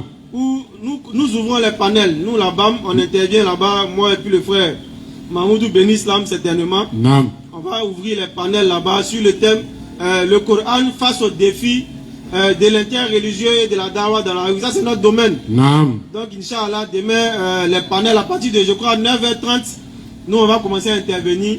Et ensuite il y aura beaucoup de lectures coraniques. Il y a d'autres, il y a des imams, il y a des chouyous qui vont aussi intervenir. Naam. Donc pour ceux qui ne savaient pas, on lance encore une fois l'information. Naam. Donc demain samedi 31 janvier, au Centre Ivoiro-Coréen, à partir de 8h30, 9h déjà, Naam. les panels vont commencer peut-être à 9h30. S'il y a un peu de retard, souvent à 9h45, mais je crois qu'on sera ponctuel parce qu'il y a beaucoup d'interventions, il y a beaucoup de lecteurs du Coran, des gens qui sont quittés. Mali. Au Mali, Congo, Égypte, un peu partout, l'on ne sait pas. L'arabe, tout ça. Tout ça, là, ils vont venir faire la lecture. Vous avez vu, il y a un même, on a mis sur la page. Là. Naam. Tous ceux-là, ils vont intervenir demain là-bas. Bismillah. Inch'Allah. Donc faites vos programmes pour y aller. Demain, nous, on y sera aussi. Donc on va abréger tout à l'heure. Donc il dit Très le prophète gratuit. allait- Ouais, c'est gratuit. Il n'y a pas d'invitation, il n'y a pas de Gratuit. ticket, il n'y a rien, Voilà, c'est il n'y a gratuit. pas d'invitation à prendre. Naam. Tu quittes chez toi seulement, tu t'en vas, Tu rentres, tu rentres. c'est fini. Tu t'assois où tu veux. Il n'y a Mhm. pas quelqu'un qui a dit quoi que ce soit. Mhm. Voilà, tu t'en vas t'asseoir un peu devant. Là, tu as bien, n'est-ce pas, profiter de la lecture coranique. Inch'Allah. Parce que ça fait beaucoup de bien. Non. Donc il dit, allez, salatu wa salam dans ces hadiths-là, que celui qui a eu un seul ramadan dans sa vie, Naam. il n'a pas dit 2, il n'a pas dit 3. Mhm. Celui qui a eu un seul ramadan, Mhm. et puis ça n'a pas été cause pour lui d'entrer au paradis, Eh, qu'il soit perdant. subhanallah. Ça là, ça fait réfléchir. Hein. Eh, Voilà, on a eu combien de ramadans dans nos vies? question. 30 ramadans. Eh, En tout cas, depuis que tu es pubère. Donc on va prendre, à partir du moment où tu étais balig, Naam. on va pas prendre depuis ton enfance. Mhm. À partir du moment où tu étais pubère. Naam. Il y en a qui ont ici plus de 30 ramadans dans leur vie. Eh, Il y en a qui ont eu plus de 25 ramadans dans leur vie. Naam. Il y en a qui ont eu au moins 20 ramadans dans leur vie. Mhm. En tout cas, le minimum, c'est au moins 15 ramadans, tel qu'il regarde ici. Naam. Le minimum, c'est 15 ramadans dans leur vie. Naam. On dit un seul ramadan. Eh, Et ça n'a pas été cause de t'envoyer au paradis. On subhanallah. dit que tu sois perdant. Eh, Ah! Allahu Et puis le Akbar. fait il dit, allez, salatu wa salam. Sallallahu alayhi wa sallam. Jibril lui dit, et puis il dit Amin. Eh, C'est pas Amin de n'importe qui, hein. mhm. C'est Amin du prophète, allez, salatu wa salam. Le Sallallahu alayhi wa messager sallam. d'Allah. Eh, La miséricorde personnifiée. Lui là, subhanallah. il n'y a pas péché dans son bagage. Hey. On dit quand on va chez les doyens, les gens qui n'ont pas péché, quand ils font doigt là, ça prend. Naam. Mais imaginez le doigt du prophète, allez, salatu wa salam. Allahu Akbar. Jibril dit, et puis Jibril, il faut dire Amin, il dit Amin. Eh, Donc regardez, celui qui a eu un seul ramadan dans sa vie, Naam. nous on a eu au moins 15 ramadans. Eh, Maintenant si on te demande, hey. mon frère, ma soeur, Naam. on dit choisis dans tes 15 ramadans là. Allahu Akbar. C'est ta dernière chance, et on dit par exemple pour aller au paradis, Hey. alors il va peser un de tes ramadans. Naam. On dit choisis parmi tes 15 ramadans que tu as eu dans ta vie là. Et on prend ça et puis on regarde comment c'est. Si c'est bon, tu vas au paradis. Allahu Akbar. Ça a chauffé, hein? Parce qu'on ne saura pas quel ramadan choisir. Naam. Parce que la plupart des ramadans, on a pris des résolutions avant ramadan. Naam. Ramadan est arrivé. Ça, c'est pour ceux qui font beaucoup d'efforts. Hein. Après ramadan, ces résolutions n'ont pas été respectées. L'impact des ramadans n'a pas été vu sur eux. Naam. Ils ont jeûné, mais ils n'ont pas eu ramadan. Comme le dirait un imam. Allahu Akbar. Ils ont jeûné, mais ils n'ont pas eu ramadan. Naam. Parce que les bénéfices recherchés du ramadan, qui sont quoi? La'allakum tattaqun. Naam. Pour ressortir des ramadans avec la piété. Ils ne sont pas sortis avec la piété. Subhanallah. Du coup, ils n'ont pas eu ramadan en tant que tel. Hey. Parce que lorsqu'Allah dit qu'il a prescrit le ramadan, Naam. les ignorants qui disent que prescription, c'est pas obligation là. Pour eux, je ne parle pas d'eux. Kutiba alaykum siyam. Naam. Kama kutiba alal lazina min qablikum la'allakum tattaqun. C'est le verset. Naam. Nous vous avons prescrit à Siyam. Naam. Comme on l'a prescrit à ceux d'avant vous, pour que vous puissiez atteindre la piété. Naam. Donc celui qui a eu Ramadan, véritablement c'est celui qui est sorti de Ramadan, Naam. a atteint l'étape ou le degré de la piété. Claire. Mais combien de Ramadans on a eu? Hey. Est-ce qu'au sorti de ces Ramadans on a atteint la piété? Question. Parce que souvent comme on le dit là, à partir de là il a tout le cadre. Hey. Nous on a calculé 1000 mois, on dit bon s'il y a eu 1000 mois, Naam. l'année fait combien de mois? 12 mois. C'est-à-dire qu'il y a eu au moins combien d'années? Allahu C'est ça qui Akbar. est gâté un peu. Faut gâter. Le lendemain, c'est même mèche au marché. Hey. Passez au marché ici. Beaucoup. Le lendemain de la Toukad, les voiles ont sauté. C'est les messes qui reprennent la place. Subhanallah. Les bons cils ont sauté. C'est les faux cils qui reprennent la place. Subhanallah. Les voiles ont sauté, Hey. les djilbabs ont sauté. Hey. C'est les collants collés qui reviennent à la charge. Subhanallah. Les robes ont sauté, c'est les mini-jupes qui reviennent à la charge. Hey. Parce qu'on pense qu'on a eu 1000 mois. Alors que l'objectif recherché, c'est la'allakum tattaqun. Claire. Ainsi atteindriez-vous la piété. Naam. C'est d'être pieux au sortir du ramadan. Allahu Et la Akbar. piété, on la connaît. Naam. C'est s'éloigner de tout ce cas-là. La dernière fois, il a détaillé la piété ici. Naam. Ça inclut beaucoup de choses. Naam. Si au sortir du ramadan, nous, on n'a pas eu ça. Ah. Donc, nos 15 ramadans là, si on nous demande de choisir un, c'est lequel? Nous, on est sûr qu'à la sortie de ce ramadan là, nous, on a eu piété. C'est lequel? Question, réflexion, Ça analyse. chauffe, hein? Hey. Quand tu te on ferme la porte là. Hey. Et puis on dit, bon, choisis un ramadan. Et puis ça dit qu'Allah nous donne un rétroviseur où on peut voir dedans. Allahu Akbar. On regarde et puis, ramadan ça là. Hey. C'est pas après ça que tu as recommencé à fumer. Quitte là, tu n'es pas dedans. Bon, ramadan ça là. C'est pas le jour même de la fête là, tu allais réserver salon dans tel bar. Hey. Quitte là, tu n'es pas dedans. Bon, ramadan ça là. C'est pas le jour de la fête même, tu allais sortir à la fille que tu n'as pas mariée là. Hey. Quitte là, tu n'es pas. C'est ce qui sera rempli. Naam. Ouais, on connaît la jeunesse. On connaît. On connaît la jeunesse. Naam. Et on connaît aussi Shaitan. On connaît sa méthode. Hey. Il te laisse, il te lave bien. Naam. Et dès que tu es propre, il te refait tomber dans la boue. Il te salit encore plus que tu n'étais propre avant. L'ennemi C'est comme ça. déclaré. Naam. Quand tu montes échelle et puis tu tombes là, ton pied peut se casser. Naam. Mais quand quelqu'un marche et puis il tombe là, il ne peut pas se blesser tout simplement. Non. Même si se blesse, ça sera une petite blessure. Non. C'est comme ça, Shaitan, il t'attend. Mhm. Il te laisse être pieux pendant Ramadan. Naam. Prière de nuit là, tu es au premier safa. Ah. T'ajoutes même, tu ne rates pas. Peut pas rater. C'est-à-dire que lui-même, quand il fait son calcul là, il a eu 300 rakas. Naam. En raison de 10 rakas de Tarawih chaque jour, 30 jours. Naam. Il a vu quelqu'un en train de calculer, il dit ça fait 300. Allah. Ça non 10, 10, 30 jours. Non. Il dit ça fait 300. Hey. Tajout de 10, 10. Ça fait combien? 10 jours. Ça fait 400 rakas. Allahu Akbar. Fierté. C'est bien. Mais c'est t'attend au tournant. Il est à côté, t'as dit où? Son front était devenu bien noir. Hey. Il s'appelle Fatih. Allahu Akbar. S'il me voit, salam alaikum. Wa alaykoum salam. On va se voir un homme, on l'appelle comme ça. C'est un ami d'enfance. Naam. Mais tiens, il y a Doroko. Hey. C'est un bon coin. Là, on fait des Doros. Subhanallah. Là, on fait des Doros. Cousin, c'est nous fou. Oh non, c'est pas croyable. Chapalo. Il allait tomber dans Hey. le Doro. Allahu Akbar. Il allait taper ses Akbadeji. Oh. Bon, vous voyez, Shaitan a fait esprit, il a laissé, il a évolué dans la piété. Il a juré où? Il a évolué, il est monté en grade. Naam. Il s'est nettoyé, il est devenu propre, Hey. spirituellement parlant. Naam. Mais dès que la fête est passée, le gars il est retombé dans l'alcool. Shaitan, il a juré. Ça, Il c'est a le dit. fait de quoi, chers frères et sœurs? Écoutez. C'est bon, on met un peu d'ironie dedans. Naam. Mais ça fait pitié. Ça Non. doit faire pleurer. Naam. C'est le fait de ne pas avoir pris les résolutions longtemps pour préparer Ramadan. Naam. C'est le manque de préparation des Ramadan. Naam. Très souvent même, c'est les imams qui vont insister. Faut prendre l'intention. Prenez l'intention, sinon on va oublier. Naam. Parce qu'on tombe dans Ramadan, on plonge dans Ramadan comme quelqu'un plonge sa main dans une nourriture. Ah. Sans préparation. Rien. On ne se prépare pas, on néglige Ramadan. Subhanallah. Mais voilà, c'est ceux qui sont dans la tombe qui connaissent l'importance du Ramadan. Allah. Parce que il y a un autre hadith sur ce sujet-là. Écoutez. Où ils ont parlé de quelqu'un qui est décédé. Nam.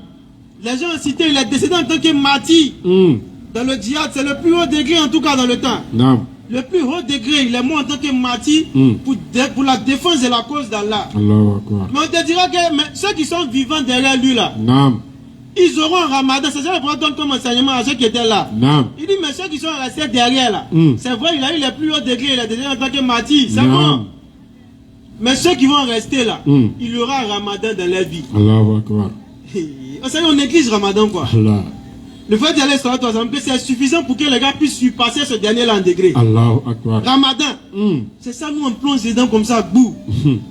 Quand ça va finir, même on est pressé, même Ramadan n'a qu'à finir. On savoure même pas Ramadan. Je me souviens, il y a une année, nous étions assis devant une mosquée, on va terminer sur ça. Non. Et puis on était, moi avec mes amis, on était un peu plus jeunes. Tellement ce Ramadan nous avait marqué, on sentait la tristesse même sur nos visages. Non. Donc on était en train de parler, on dit, Ramadan est fini comme ça. On est triste, les prières de nuit où on arrivait à se rencontrer, les tarawih où on venait, l'ambiance de la mosquée, tout ça, ça va finir parce que bientôt la mosquée va redevenir vide. On disait ça, il y a un qui était derrière. Jean, vous voulez dire, vous avez trop la foi quoi. Tiens, Ramadan n'a qu'à finir. Ils sont partout. Ah, il n'a même pas cassé un peu. Ça n'a qu'à finir vite. Regardez-moi les choses comme ça. Oh, rien ne lui dit qu'il va avoir un autre Ramadan. Il sait pas. Et ça est dans la pensée de beaucoup d'hommes. Non. Quand Ramadan commence, on est pressé, ça n'a qu'à vite finir. On ne veut pas savourer chaque seconde. Parce que Ramadan n'est qu'un franchissement de l'enfer. Non. Alors il a franchi les gens seulement dans Ramadan. Allahu Akbar. Ceux-là étaient destinés pour l'enfer, ils ne sont plus destinés. Non. Ceux-là ils devaient aller en enfer, ils ne doivent plus aller. C'est un franchissement seulement. Allahu Akbar. Miséricorde, c'est ouvert comme ça, yaga. Non. Faut rentrer seulement. Mais nous on est là, on est pressé, ça n'a qu'à finir. Allahu Akbar. Pourquoi? Parce qu'on n'a pas préparé le Ramadan en avance. On n'a pas cherché à prendre des résolutions fermes et sincères. Non. Et ça, il est encore temps. On va, Inch'Allah, à chaque fois, jusqu'à ce que Ramadan nous arrive, nous parvienne, Inch'Allah nous fait parvenir jusqu'à Ramadan, dans la santé. On va essayer de revenir là-dessus à chaque fois. Pour que les uns et les autres se préparent. Pour que ce Ramadan soit véritablement le point de départ de notre piété. C'est-à-dire que quand on sort d'un Ramadan, l'objectif des Ramadan, là, nous tous sommes là. On est devenus pieux. Il y a des actions là. On monte, on descend, nous on ne peut plus tomber dans ça. On ne dit pas qu'on ne va pas fauter, hein, mais il y a certaines actions là, nous on ne pourra plus tomber dedans. Ça va venir avec la préparation. Et Inch'Allah, on va se faire le rappel. Parce que le rappel c'est ce qui est pour nous. Le rappel c'est ce qui profite aux croyants. Quand on donne la compréhension, on va passer aux questions s'il y en a. Inch'Allah.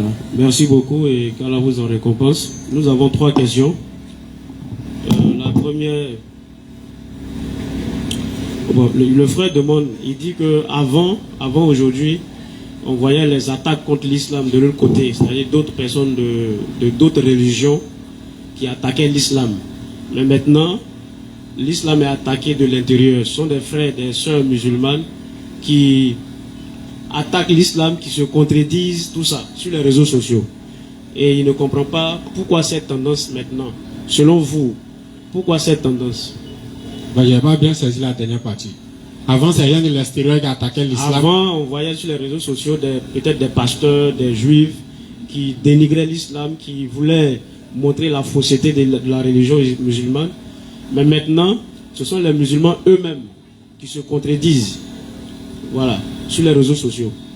Ok. Il voulait savoir votre avis sur cette nouvelle tendance. Alhamdulillah, salatu wassalam ala rasulillah. Alors, en fait, la divergence en islam, ce n'est pas aujourd'hui que ça a commencé. La divergence a toujours existé en islam. Sur quoi? Sur parfois par l'interprétation de certains textes. Ça a existé au temps du prophète, jusqu'au temps de notre évangile, jusqu'à présent, ça existe. Mais, il faut faire une différence entre divergence et polémique. Parce qu'aujourd'hui, on a tendance à avoir des jeunes, je peux dire, qui sont très pressés.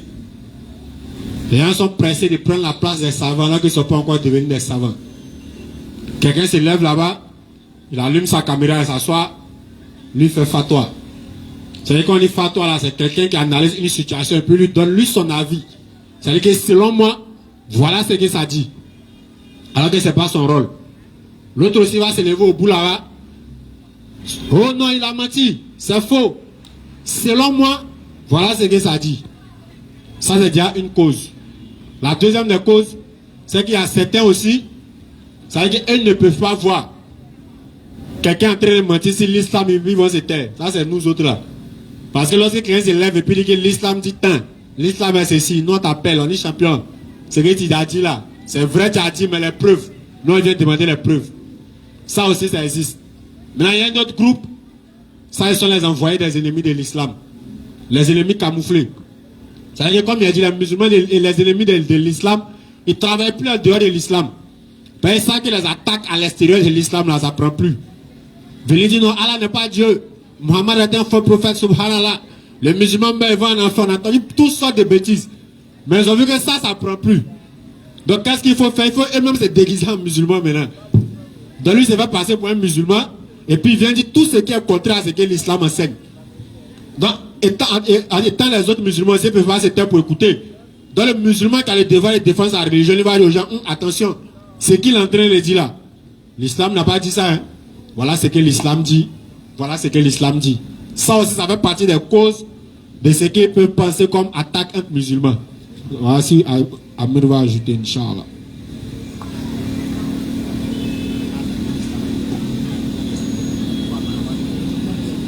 Mais ça n'a pas commencé maintenant.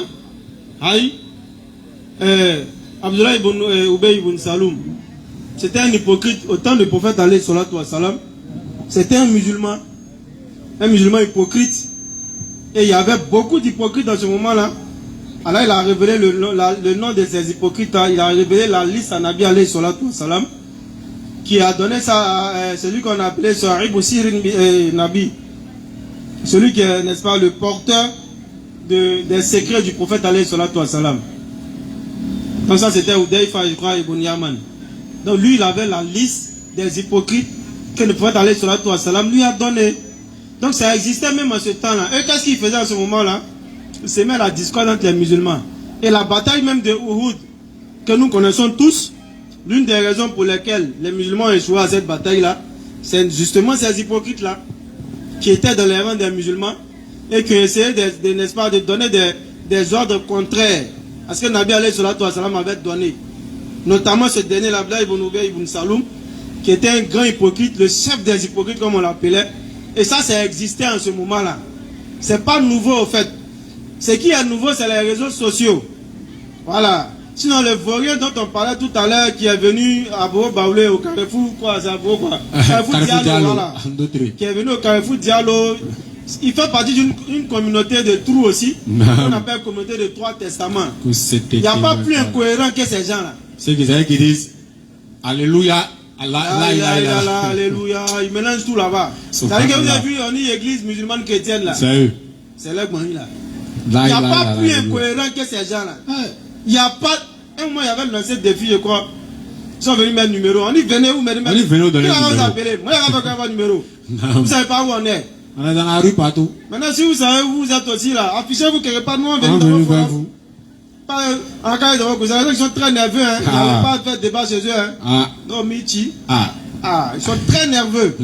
Et le frère en question, mais il était venu là, il est très nerveux. Il tremble, il ne peut même pas s'asseoir. J'ai lui donné lui une chaise. Va s'asseoir. Il s'est assis, tout ce dont il parlait sur internet là, il a changé de bouche. Il est venu poser des questions simples, comme quelqu'un qui est venu chercher une instruction. C'est partout. Donc, il y a longtemps, ça existe. Non. Il y a longtemps, ces égarements là, ces personnes errantes qui sont dans notre communauté là. Non. Il y a longtemps, ils sont là. Les gens avec qui Shaitan joue là. Il y a longtemps, ils sont là. Seulement, ce qui est nouveau, c'est les réseaux sociaux. Non. Qui facilitent la propagation de leurs fausses doctrines. Non. Sinon, ils existent il y a longtemps. Il y a longtemps. Ça, comme je l'ai dit, depuis le temps du prophète, il y avait des hypocrites dans le rang des musulmans qui semaient la discorde et le doute dans le cœur des plus faibles. Non.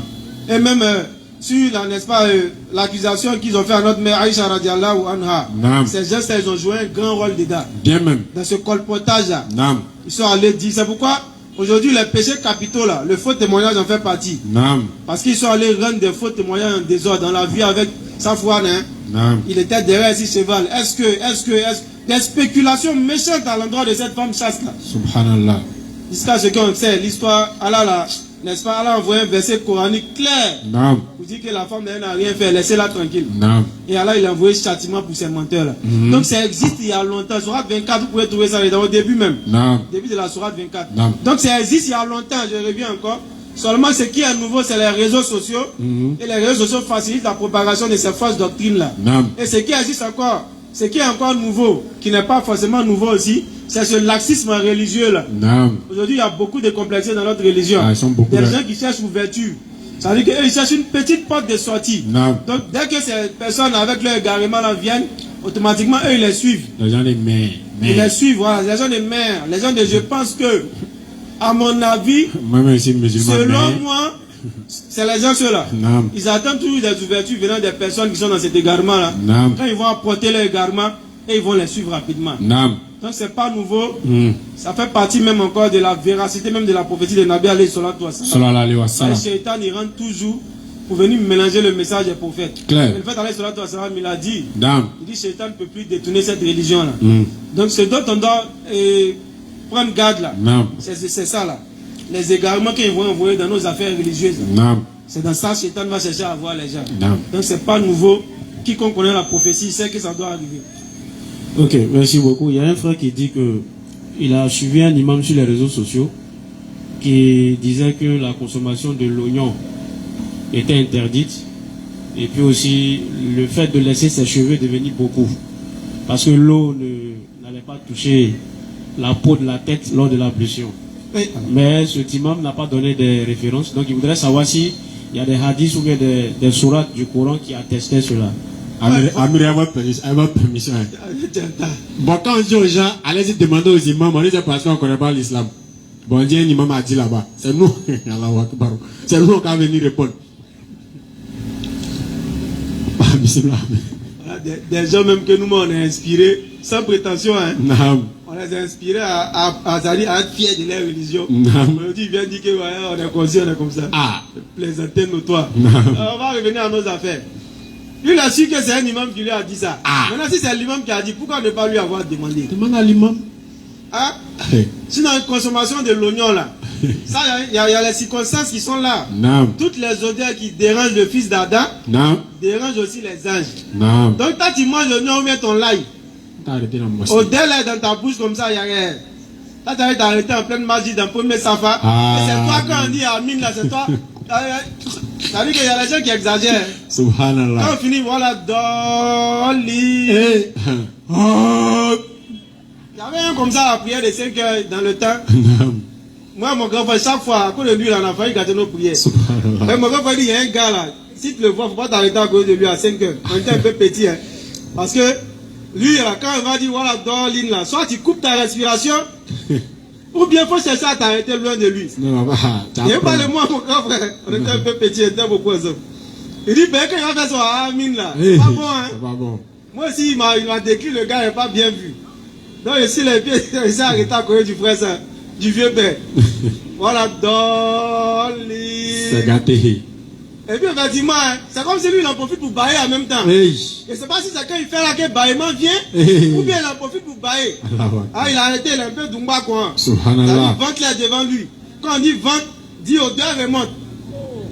Oh, yes. Il a profité pour bailler en même temps. Quand il tape comme ça, là, ça propage le vent sur le côté. Subhanallah. Hey. Attention. Hey. Antation. Ah, c'est pas attention, ça c'est antation. Hey. Et puis il tape, ça propage le vent sur les côtés. Hey. Ah, je m'en dit, Hey. Dieu il a quelque chose en lui, hein. Ah. Quand il est sorti, il dit à mon grand frère, il dit, Joe, Gando.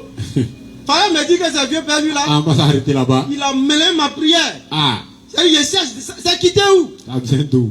Donc les odeurs qui gênent le fils d'Adam là. Naam. C'est pourquoi le frère même il a dit que s'il ne craignait pas que ça devienne nous pour nous, aller sur la toile salam, Ah. il allait nous imposer le curage des dents avant chaque Avant prière. chaque prière. Pas on mange des trucs, ça reste les dents, il y a 20 aussi qui est là. Naam. Il y a des remontées pas possibles. Mhm. Tu vas à la mosquée, tu déranges tes voisins. Non, c'est pas bien. Quand tu sais que c'est quoi, et puis quand on dit Amin, tu ouvres ta bouche. Doucement. On fait inspire, Amin. Amin. Et d'ailleurs, même on ne soulève pas la tête pour dire Amin. Ça, il en profite. Il y a un avion, elle est là. Voilà, Amin. Là. Il ne sait pas où c'est quitté. Mais aujourd'hui, là, c'est propagé de notre religion. Non, on ne soulève pas la tête. Il y a un hadith sur le petit dit alayhi salatu wa salam. Je vous vois lever la tête pendant la prière. Soit que vous cessez, soit que vous perdrez la vue. C'est hadith. Non. Soit vous arrêtez, soit vous allez perdre la vue.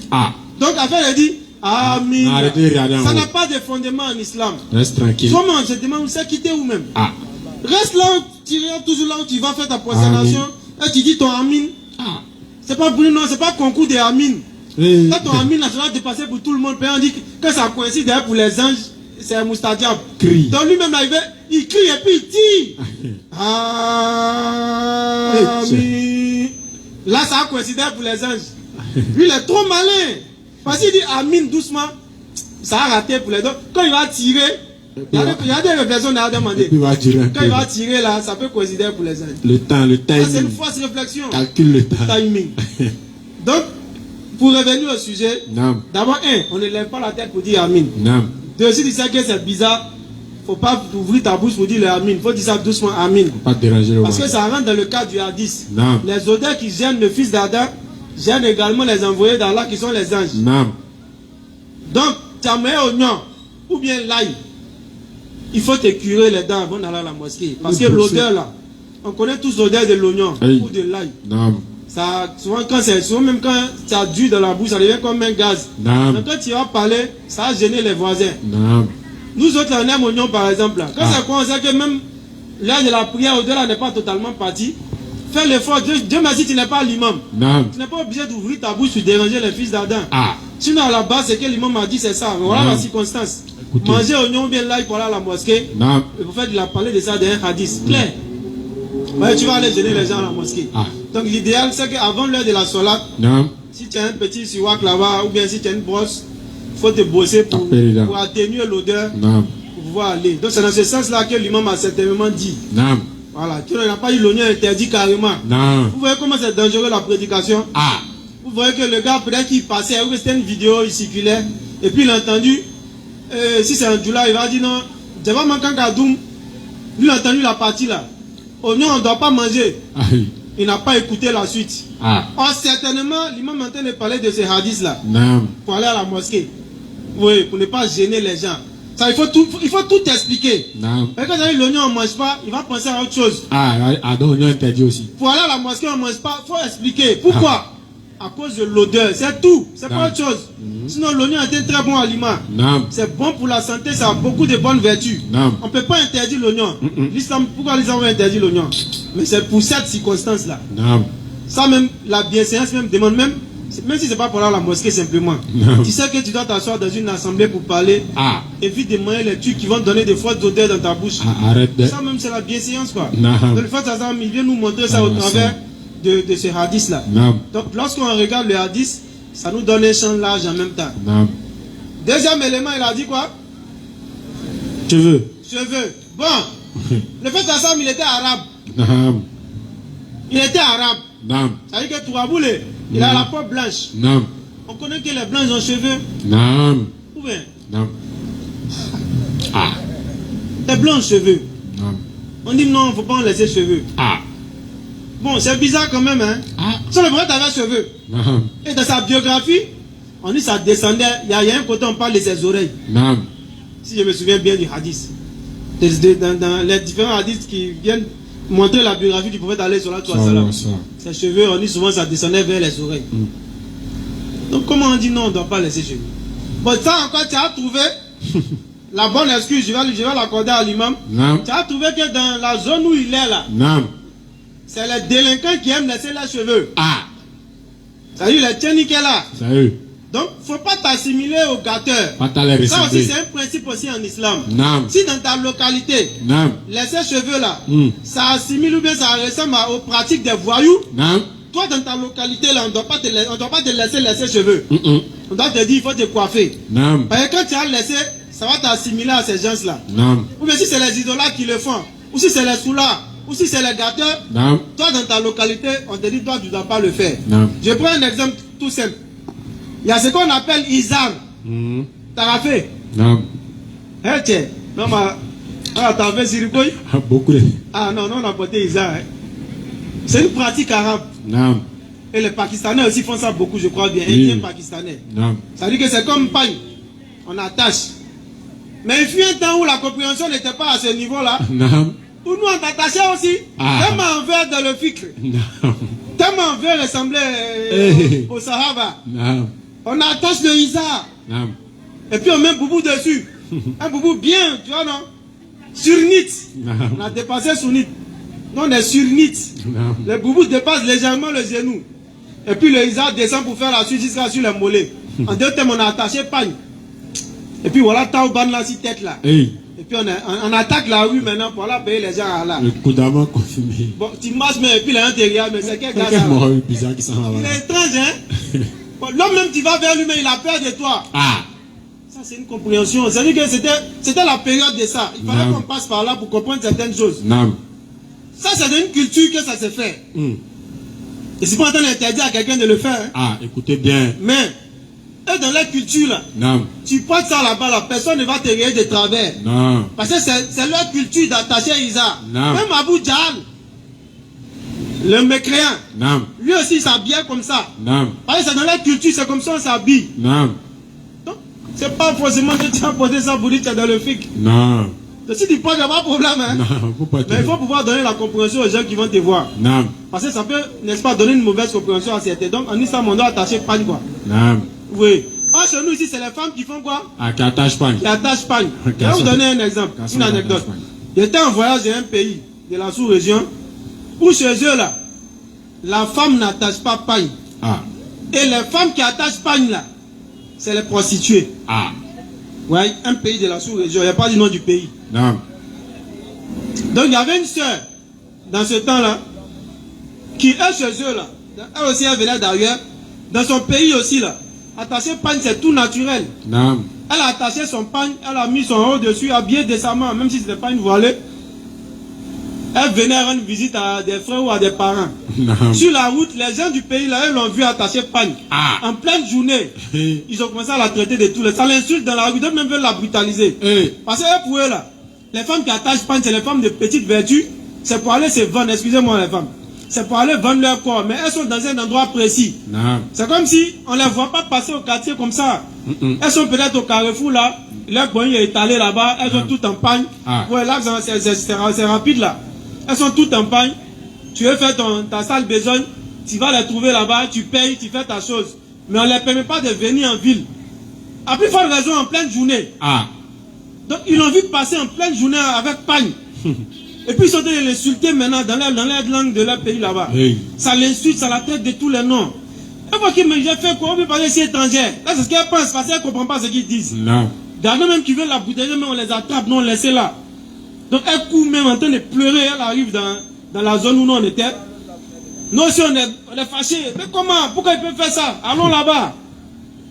Donc par la grâce d'Allah, on croise un homme de ce pays-là, Ah. à qui on explique la situation. On dit on va aller voir ceux qui ont traumatisé la dame, on va leur demander il y a quoi. Lui il a regardé la dame, il dit oh, ne partez pas. Lui par la grâce d'Allah on se comprenait, il parlait une autre langue. Naam. Il dit ne partez pas là-bas. Il nous prend à côté, c'est-à-dire, il a peur même de blesser la dame. Il dit la manière elle est habillée là, c'est les prostituées qui s'habillent comme ça. On dit comment? Ah. Chez nous là, toutes les femmes attachent pagne. On dit non, hein. Ah. Chez nous ici là, c'est les prostituées. Et quand elles attachent, excusez-moi encore, il n'y a rien en bas. Ah. Voilà, c'est pour aller gérer les mouvements. Du coup, ils l'ont vu en pleine journée, Hey. avec pagne. Et ils sont fâchés, mais elle a du culot, hein. Même elle a dépassé Ça les a passé, limites. puis ça a passé au milieu de nous. Subhanallah. Ils ont vu ça en foutaise. Ça veut dire qu'ils ont des bonnes mœurs là-bas. Naam. Donc vous voyez un peu, les circonstances sont importantes. Naam. Il faut conceptualiser les choses. Mhm. Contextualiser les choses. Naam. Le contexte est important dans toutes choses. Naam. Bon, elle là comme ça là, chez elle on attache pagne. Naam. Mais là-bas pas de problème. Ah. Vous voyez, dans des pays il y a un garçon qui attache pagne. Non. Mais s'il faut attacher pagne, vous passez à Soweto ici. Je vais lui dire un fou. Toi tu es passé de l'autre côté. Tu es devenu un Bodakrou. Ah. Tu es devenu un béar. Tu vois. Oh, ailleurs ça s'est fait. Naam. Donc, affaire des cheveux là, Mm. tu vas mettre ça dans ce même barbe là. Naam. Contexte. Mhm. On ne va pas dire comme ça, il faut laisser les cheveux ou il faut couper. Contexte. Non. Dans le contexte dans lequel tu te trouves là. Non. Si laisser les cheveux ne va pas donner une mauvaise image, soit de toi-même ou de ta religion, il n'y a pas de problème. Le prophète même avec cheveux, les compagnons avec cheveux. Non. Mais si dans le contexte où tu te trouves, laisser les cheveux va t'assimiler à des personnes de mauvaise vie, c'est que c'est sûrement ce que l'imam est en train de dire. Non. Parce qu'à un moment, on a vu que tous les jeunes ont commencé à se tresser. Ah. Tous les jeunes font nat. Bon, là, il y a problème. Subhanallah. Ils sont en train de ressembler aux femmes. Celui-ci, c'est femmes qui font nat. Ah. Mais si tu vas dans d'autres pays où garçons font nat, eux, les peuvent faire nat là-bas. Vous voyez comment c'est? Ah. Il y a des pays où garçons font nat. Non. Eux, dans leur pays, la nat est permis pour eux. Il n'y a pas de problème. Ça ne les assimile pas aux femmes. Non. Mais chez nous, ici, là, c'est femmes qui font nat sur sa tête. Non. Autant ils t'en font nat. Naté même. Tressé. Aïe. On t'assimile aux femmes. Bien même. Donc, à faire les cheveux là, c'est contexte. Ça dépend de l'endroit où tu te trouves. Non. Mais on précise que le prophète allait sur la toile, ça va avec des cheveux. Ah. Ça, c'est même pas discutable même. Non. Donc, si lui, malgré ses cheveux là, l'eau arrivait à toucher le cuir chevelu, non. Ça veut dire que ça ne peut pas poser problème. Non. Voilà. Ce qui est essentiel, c'est que ça touche le cuir chevelu. Non. Voilà. On donne la compréhension. On était long, mais c'était nécessaire. Il y a un internaute qui demande qu'il y a certaines personnes qui disent qu'ils ne gênent pas le premier jour du Ramadan parce que voilà, ils n'ont pas encore mis tout, ils n'ont pas encore marié en griffe le Ramadan. Qu'en est-il de cette compréhension-là? C'est une mauvaise compréhension. C'est chez nous ici, ça existe. Hein. Bien même. C'est chez nous. Nous-mêmes, quand on était petits, on entendait ça aussi. Pas encore marié. On dit non, comme tu es encore petit. Bon, pour nous, c'était quand on était petit. Non. On dit non, si tu as tout jeûné un coup, tu ne peux pas jeûner. L'année prochaine, tu es obligé de tout jeûner. Comme si c'est une charge qu'on ne peut pas accomplir. Mais nos parents, étant petits, eux, c'était pour nous protéger. Non. Ça, c'est différent de la compréhension dont il a parlé là. Non. Des gens qui disent que ceux qui ne sont pas mariés là, et ils ne peuvent pas tout jeûner. C'est une mauvaise compréhension. Non. Célibataire ne meurt pas. Ah. Ah. Une fois que tu es balig là, le jeûne est obligatoire sur toi. Non. Une fois que tu es pubère là, toi le jeûne est obligatoire sur toi. Quand on dit le jeûne là, c'est pas jeûner 15 jours. C'est jeûner les 30 jours, les 29 jours de Ramadan. Non. Quand tu deviens pubère, ça devient obligatoire sur toi. Non. On n'a pas institué quelques jours de jeûne, il a institué un mois de jeûne. Non. Donc c'est jeûner tout le mois là. C'est ce qui est obligatoire sur toi. Non. Quelle histoire de dire non, il a jeûné 15 jours, il a jeûné 28 jours, 29 jours, il a laissé. Il a jeûné 29 jours, le 30e jour, il a laissé. Comment? Parce que si il fait ça l'année prochaine, il doit tout mettre. Tu vois ce qui est difficile là? Tu n'es pas encore marié carrément. Il n'y a rien de difficile. Il n'y a rien de difficile dedans. Il faut jeûner 30 jours parce qu'un célibataire meurt. Ah, bien. Qu'est-ce qui prouve que tu as te marier dans ta vie? Question. Qu'est-ce qui prouve que toi tu as te marier? Ah. C'est-à-dire qu'avant le mariage, tu as douf. Non. Donc il faut quitter dans ces compréhensions-là. C'est des fausses compréhensions qui ont été introduites. Et puis malheureusement, c'est devenu comme quelque chose qui est vrai parce que ça s'est vite propagé. Non. Sinon, c'est pas islamique. D'accord, c'était la dernière question. Voilà, on veut aussi rappeler ou informer le public que le vendredi prochain, on ne sera pas là. On sera là le vendredi 13 février, Inch'Allah. Le vendredi sur prochain. Voilà, le vendredi prochain, on n'est pas là. On est là vendredi sur prochain. Okay. Voilà, donc ça, il faut informer tout le monde.